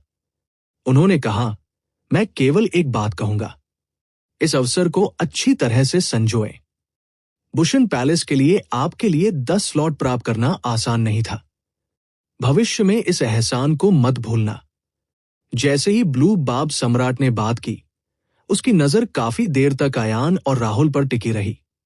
स्पष्ट रूप से बुशन पैलेस के ऊपरी सोपानक ने संप्रभु कुलीन कुलों के बारे में अच्छा नहीं सोचा था। वे स्पष्ट रूप से मानवीय गुट थे, लेकिन वे एक साथ काम करने के लिए तैयार नहीं थे। उन्होंने मानव जाति के अस्तित्व की परवाह नहीं की, केवल अपने हितों की परवाह की। इसके अलावा वे असाधारण रूप से मजबूत थे। अयान के कठोर चेहरे पर कोई भाव नहीं दिख रहा था। राहुल के हाव भाव भी नहीं बदले। उन दोनों को इस बात की परवाह नहीं थी कि ब्लू रोब सम्राट ने क्या कहा। कुनलुन पर्वत पूरे कुनलुन क्षेत्र का केंद्र था। ये गहन डोमेन के केंद्र में था और अमर युग के बाद से लंबे समय से अस्तित्व में था। कुनलुन क्षेत्र के 5 डोमेन थे: फीन डोमेन, घोस्ट डोमेन, देवता डोमेन, देवलोक डोमेन और कॉप्स डोमेन। 5 डोमेन में से प्रत्येक पर एक दौड़ का कब्जा था। 2 अन्य डोमेन थे: प्राइमल कैओस डोमेन और profound domain. Primal chaos domain की व्याख्या करने की कोई आवश्यकता नहीं थी। ये अराजकता और बुराई की भूमि थी, जो कुनलुन क्षेत्र की सीमाओं पर स्थित थी। गहन डोमेन बहुत अलग था। यह कुनलुन क्षेत्र के केंद्र में था और सभी 5 डोमेन की सीमा पर था। इसमें अन्य 5 डोमेन की तुलना में अधिक संसाधन और अवशेष थे। कुनलुन क्षेत्र के लगभग सभी कुलीन गुट और शिखर प्रतिभाएं यहां एकत्र हुई थी। मानव जाति के संप्रभु कुलीन कुलों का मुख्यालय भी यही था। विभिन्न कुलों के लिए यहां खुले तौर पर और गुप्त रूप से लड़ना असामान्य नहीं था। जब तक एक पक्ष कमजोर था, तब तक अन्य कबीले तुरंत अपने क्षेत्र पर कब्जा कर लेंगे। स्काई मार्शल डोमेन का बुशन पैलेस, घोस्ट डोमेन का घोस्ट पैलेस, लाश कबीले का लाश भगवान महल, गॉड डोमेन का 1000 देवता संप्रदाय और दानव डोमेन का स्वर्गीय दानव महल। बुशन पैलेस जैसे इन विशाल अस्तित्वों ने रहस्यमय क्षेत्र में बड़ी संख्या में कुलीन योद्धाओं को तैनात किया था। इसके अलावा मानव जाति के संप्रभु कुलीन कुलों जैसे प्राचीन कबीले भी थे, जिन्होंने हजारों वर्षों से इस स्थान पर कब्जा कर लिया था। पूरे प्रोफाउंड डोमेन के गुट बहुत जटिल और अराजक थे। विभिन्न कुलों की युवा पीढ़ी के बीच प्रतिस्पर्धा और भी तीव्र थी।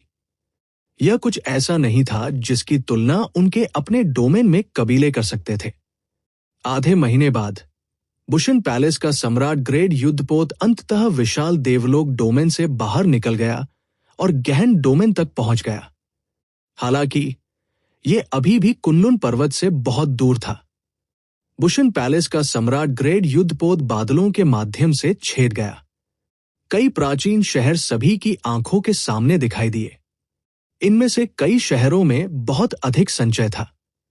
निराकार ड्रैगन छवियों को शहरों के ऊपर तैरते हुए देखा जा सकता था। वह राजा की क्यूई थी। इससे साबित हुआ कि एक बार इस शहर के गुट में एक संप्रभु मार्शल सम्राट दिखाई दिया था। सैकड़ों हजारों वर्षों के बाद भी संप्रभु मार्शल सम्राट अभी भी अपने कुलों की देखभाल करते थे।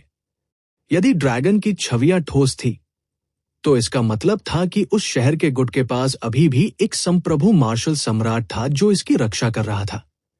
हालांकि अधिकांश ड्रैगन छवियां महत्वहीन थी। बहुत कम ठोस ड्रैगन छवियां थी। कुनलुन क्षेत्र में राजा घोषित किए जा सकने वाले सम्राट रुद्र की संख्या किसी की उंगलियों पर गिनी जा सकती है। कम से कम सतह पर ऐसा ही दिखता था। अर्जुन देव ने नीचे के दृश्यों को देखा।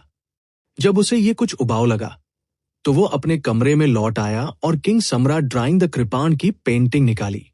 देखते ही देखते अर्जुन देव के कमरे के बाहर से दस्तक सुनाई दी। उसने पेंटिंग को हटा दिया और दरवाजा खोला। जब अर्जुन देव ने देखा कि वह कौन है तो उन्हें बिल्कुल भी आश्चर्य नहीं हुआ। इसके बजाय उसने महसूस किया कि बहुत देर हो चुकी है, उसकी अपेक्षा से बहुत देर हो चुकी है। तो अंदर आओ।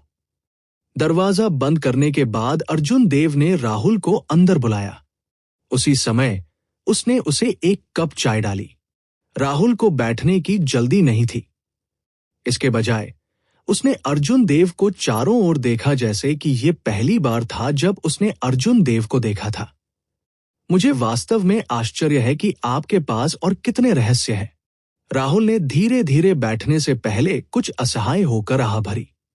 अर्जुन देव ने दूसरे पक्ष की गहरी नजर डाली और पूछा, मुझे आपसे ये पूछना चाहिए, ऐसा क्यों है कि जब 3 संप्रभु कुलीन कुलों के लोगों ने मुझे देखा तो वे मुझे तुरंत एक थप्पड़ से मारना चाहते थे? केवल आपके नायर कबीले ने कोई कदम नहीं उठाया। राहुल ने चाय का प्याला उठाया और एक घूंट लिया। वो मुस्कुराई और बोली, किंग सम्राट के दोस्त भी थे। जब वह बुशिन पैलेस के प्रभारी थे तो हमारे नायर कबीले को उनका सहयोगी माना जा सकता था। हालांकि किंग सम्राट की मृत्यु 10,000 साल पहले हुई थी और ड्रैगन का द्वार अब मौजूद नहीं है।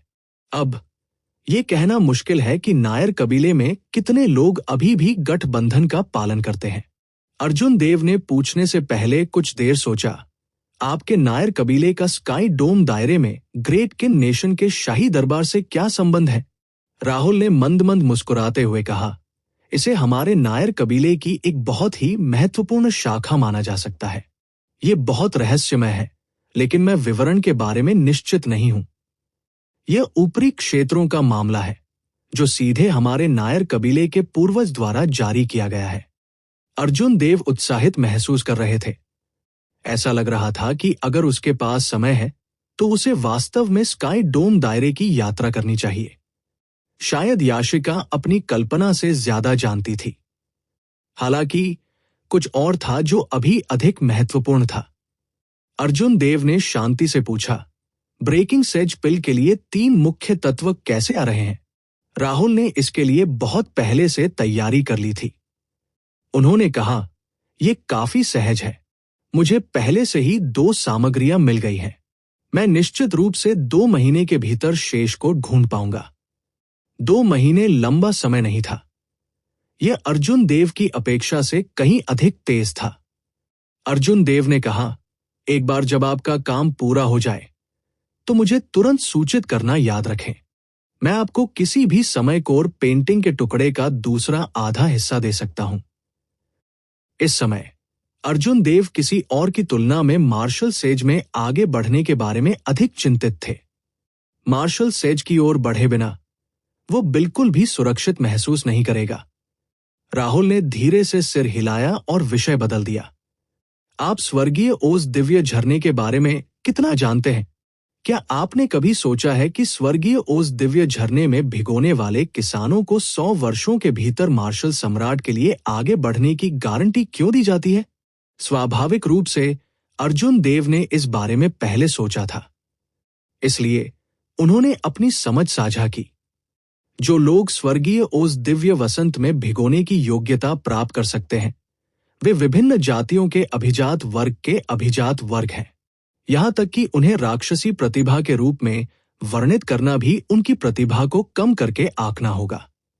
स्वर्गीय ओज दिव्य वसंत के बिना भी उनके पास मार्शल सम्राट के लिए आगे बढ़ने की एक उच्च संभावना है। स्वर्गीय ओज दिव्य वसंत उनके मज्जा और रक्त को साफ करता है, उनकी पहले से ही राक्षसी प्रतिभा को दूसरे स्तर पर ले जाता है। उनके लिए पहले मार्शल सम्राट के पास आगे बढ़ना अजीब नहीं होगा। राहुल ने हंसते हुए कहा, आपका अनुमान बहुत अच्छा है। हालांकि ये सबसे महत्वपूर्ण बिंदु नहीं है। क्या आप जानते हैं कि कुनलुन पर्वत के नीचे क्या दबा हुआ है? अर्जुन देव ने जिज्ञासा से पूछा, ये क्या है? The rock of origin. The rock of origin बहुत रहस्यमय था। इसे पूरे कुनलुन क्षेत्र का दिल कहा जाता था। चाहे वह मार्शल युग हो या अमर युग, वे सभी इसी से पैदा हुए थे। राहुल ने आगे कहा, अगर रॉक ऑफ ओरिजिन नष्ट हो जाता है तो पूरा कुनलुन क्षेत्र बिखर जाएगा। दूसरे शब्दों में, जो कोई भी रॉक ऑफ ओरिजिन को नियंत्रित करेगा वो कुनलुन क्षेत्र का सच्चा शासक होगा। डीप एबिस डेमोनिक वर्ल्ड ने हजारों वर्षों से कुनलुन क्षेत्र पर बार बार आक्रमण किया है। उनका लक्ष्य कुनलुन पर्वत को नष्ट करना और रॉक ऑफ ओरिजिन प्राप्त करना है। हालांकि अभी रॉक ऑफ ओरिजिन को कुनलुन पर्वत के नीचे सील कर दिया गया है। विभिन्न जातियां इसे नियंत्रित नहीं कर सकती है और वे सील को जल्दबाजी में नष्ट करने की हिम्मत नहीं करती है। अन्य लोग रॉक ऑफ ओरिजिन के अद्भुत उपयोगों के बारे में ज्यादा नहीं जानते हैं। जब अर्जुन देव ने इस रहस्य को सुना तो उनके हाव भाव में ज्यादा बदलाव नहीं आया। ये कुछ बहुत दूर की बात थी। उन्होंने पूछा, रॉक ऑफ ओरिजिन का स्वर्गीय ओस दिव्य झरने से क्या लेना देना है? स्वर्गीय ओस दिव्य वसंत रॉक ऑफ ओरिजिन द्वारा उत्पादित धुंध से बनता है। अब क्या आप जानते हैं कि वसंत ऋतु में भिगोने वाले किसान निश्चित रूप से 100 वर्षों के भीतर मार्शल सम्राट के लिए क्यों आगे बढ़ेंगे? राहुल ने मुस्कुराते हुए कहा, यदि वास्तव में ऐसा था तो 100 वर्षों के भीतर मार्शल सम्राट के लिए आगे बढ़ना वास्तव में समझ में आता था। आखिरकार रॉक ऑफ ओरिजिन की उत्पत्ति ऐसी स्वर्ग विरोधी उत्पत्ति थी। चमत्कार होने के लिए यह पूरी तरह से समझ में आता था। अलविदा कहने से पहले दोनों ने कुछ देर और बातचीत की। 5 दिन बाद जब अर्जुन देव ने बाहर से कुछ चौंकाने वाली चीखें सुनी तो उन्होंने कृपाण खींचते हुए किंग सम्राट की पेंटिंग का अभ्यास करना बंद कर दिया और धनुष डेक पर चले गए। अपनी दृष्टि की सीमा पर अर्जुन देव ने विशाल पर्वत श्रृंखलाओं की एक पंक्ति देखी। ये पर्वत श्रृंखलाएं बिना किसी अंत के उठीन और गिर गई। ऐसा लग रहा था जैसे उन्होंने पूरे गहन डोमेन को आधे में विभाजित कर दिया हो। वास्तव में यही मामला था। कुनलुन पर्वत श्रृंखला लाखों किलोमीटर तक फैली हुई है। अनगिनत पर्वत चोटियां थी। अब तक कोई भी इस पर्वत श्रृंखला को पूरी तरह से देखने में कामयाब नहीं हुआ था।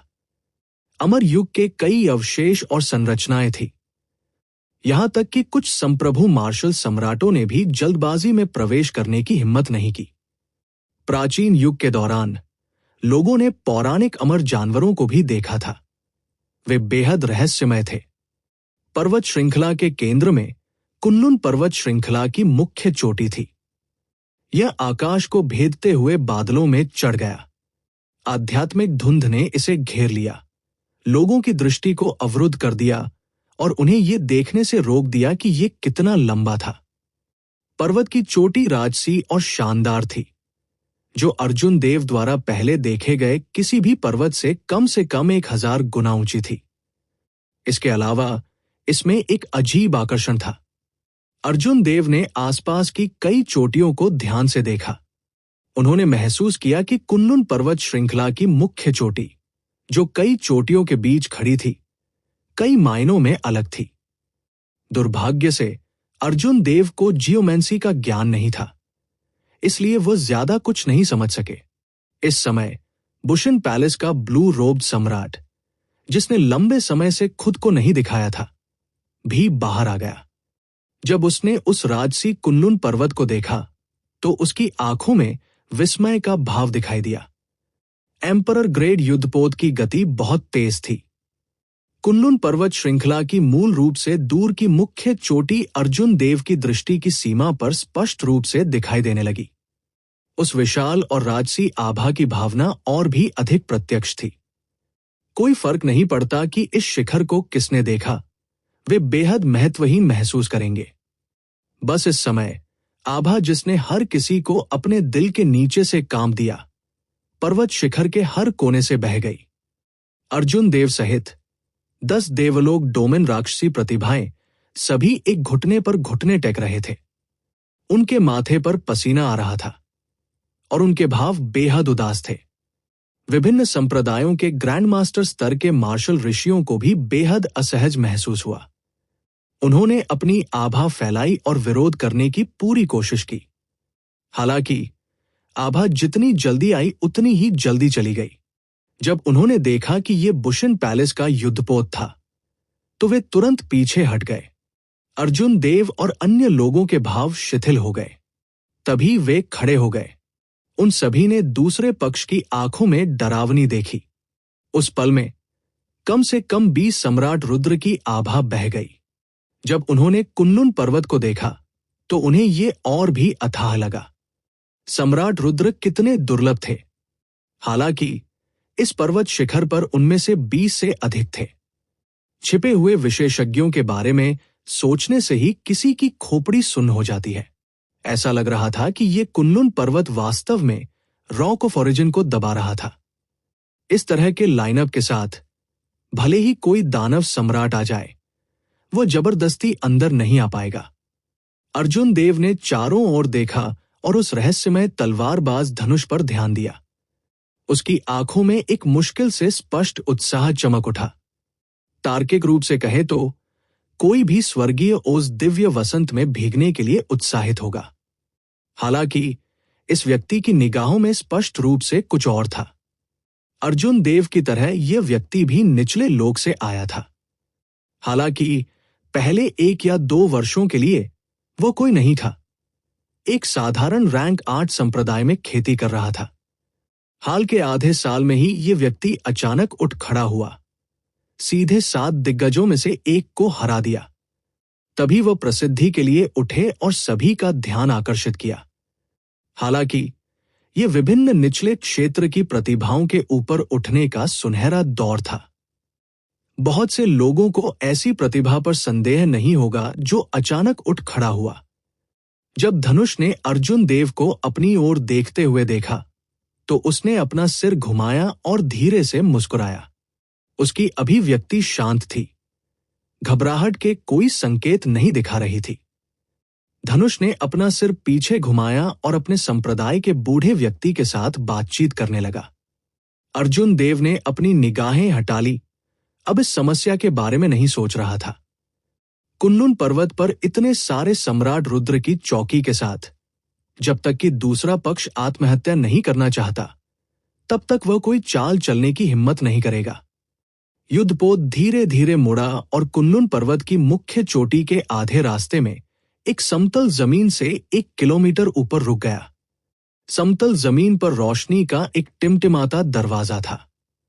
प्रकाश के द्वार के सामने पत्थर के चबूतरे पर 5 सम्राट रुद्र खड़े थे। 5 सम्राट रुद्र में से प्रत्येक एक दौड़ के अनुरूप था। मानव जाति, राक्षस जाति, देवता जाति, राक्षस जाति और लाश जाति। इस दृश्य को देखकर एक मूर्ख भी अनुमान लगा सकता है कि स्वर्गीय ओस दिव्य झरना प्रकाश के दरवाजे के पीछे होना चाहिए। एक ऐसा स्थान जहां 5 जातियों द्वारा संरक्षित किया गया हो। समतल जमीन से ज्यादा दूर सीढ़ियों की उड़ान थी जो एक ऊंची जगह की ओर जाती थी। दूर से यह बताना असंभव था कि कितनी सीढ़ियां थी। उसकी दृष्टि के अंत में सीढ़ियों की उड़ान बादलों में छिपी हुई थी। ईथर और ईथर। अर्जुन देव ने चारों ओर देखा। हवा के बीच में फील्ड रेस, घोस्ट रेस और कॉर्प्स रेस के सम्राट श्रेणी के युद्धपोत पहले ही आ चुके थे। केवल आकाशीय जाति के युद्धपोत कहीं दिखाई नहीं दे रहे थे।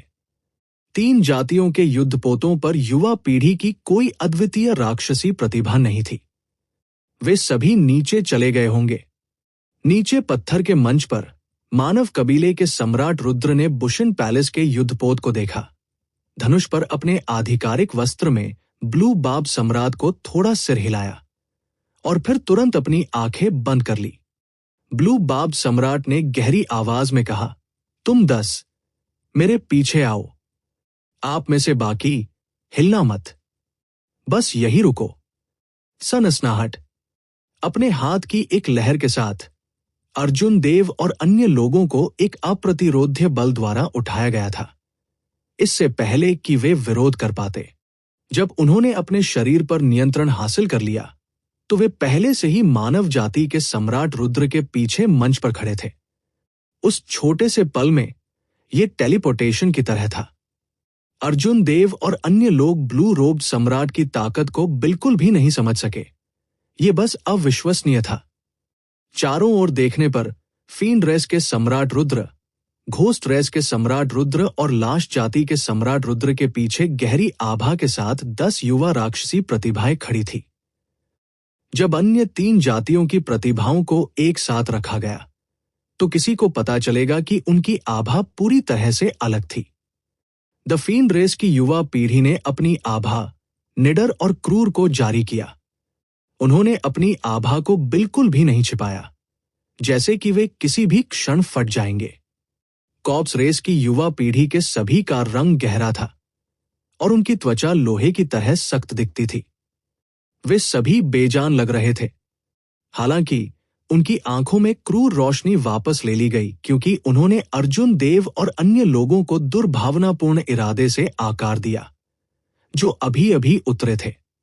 जहां तक घोस्ट रेस की बात है, वे कॉर्प्स रेस के काश्तकारों की तरह थे, इसी तरह बेजान। हालांकि वे और भी अधिक शांत और गहरे दिखाई दिए। यदि लाश जाति का बेजान रूप सिर्फ एक मुखौटा था, तो उनके दिलों में निडर और पागलपन फील्ड रेस के काश्तकारों से कम नहीं था। हालांकि घोस्ट रेस के कृषक पूरी तरह से बेजान थे। ऐसा लगता है कि उनमें जीवन के कोई लक्षण नहीं थे। उनके गोरे चेहरे शांत पानी की तरह शांत थे, जैसे कि वे एक ही साँचे से उकेरे गए हों। संयोग से अर्जुन देव इन तीनों जातियों के सभी युवा राक्षसी प्रतिभाओं को जानते थे। द फील्ड रेस का छोटा स्वर्गीय बंदर फैंग था। लाश जाति का कश्यप वर्मा था, जिसका मृत्यु सिंहासन अर्जुन देव ने छीन लिया था। घोस्ट रेस लाल कपड़े पहने महिला थी, जिसके पास पालकी ले जाने वाले 8 भूत थे। जैसे ही पहले 2 दिखाई दिए, उन्होंने तुरंत अर्जुन देव पर शत्रुतापूर्ण निगाहें डाली। हालांकि छोटा स्वर्गीय बंदर अधिक धैर्यवान लग रहा था। उसकी शत्रुतापूर्ण निगाहें एक झटके में गायब हो गई। कश्यप वर्मा की आंखों में दुश्मनी कभी फीकी नहीं पड़ी, यहां तक कि उन्होंने अर्जुन देव को भी तिरस्कार की दृष्टि से देखा। जहां तक लाल कपड़े पहने लड़की की बात है, तो उसने अर्जुन देव को शुरू से अंत तक देखा भी नहीं। देवता जाति की युवा पीढ़ी अभी तक नहीं आई थी, इसलिए प्रकाश का द्वार अभी के लिए नहीं खुल सका। ऐसा लग रहा था कि अन्य दौड़ेन देवता दौड़ के लिए उपयोग की जाती थी, इसलिए वे बहुत आश्चर्यचकित नहीं थे। वास्तव में बहुत सारे पुराने परिचित हैं। भुवि देव, हम दिव्य वसंत में प्रवेश करने वाले हैं। क्या आप मेरे साथ एक छोटा सा दाव लगाने की हिम्मत करते हैं?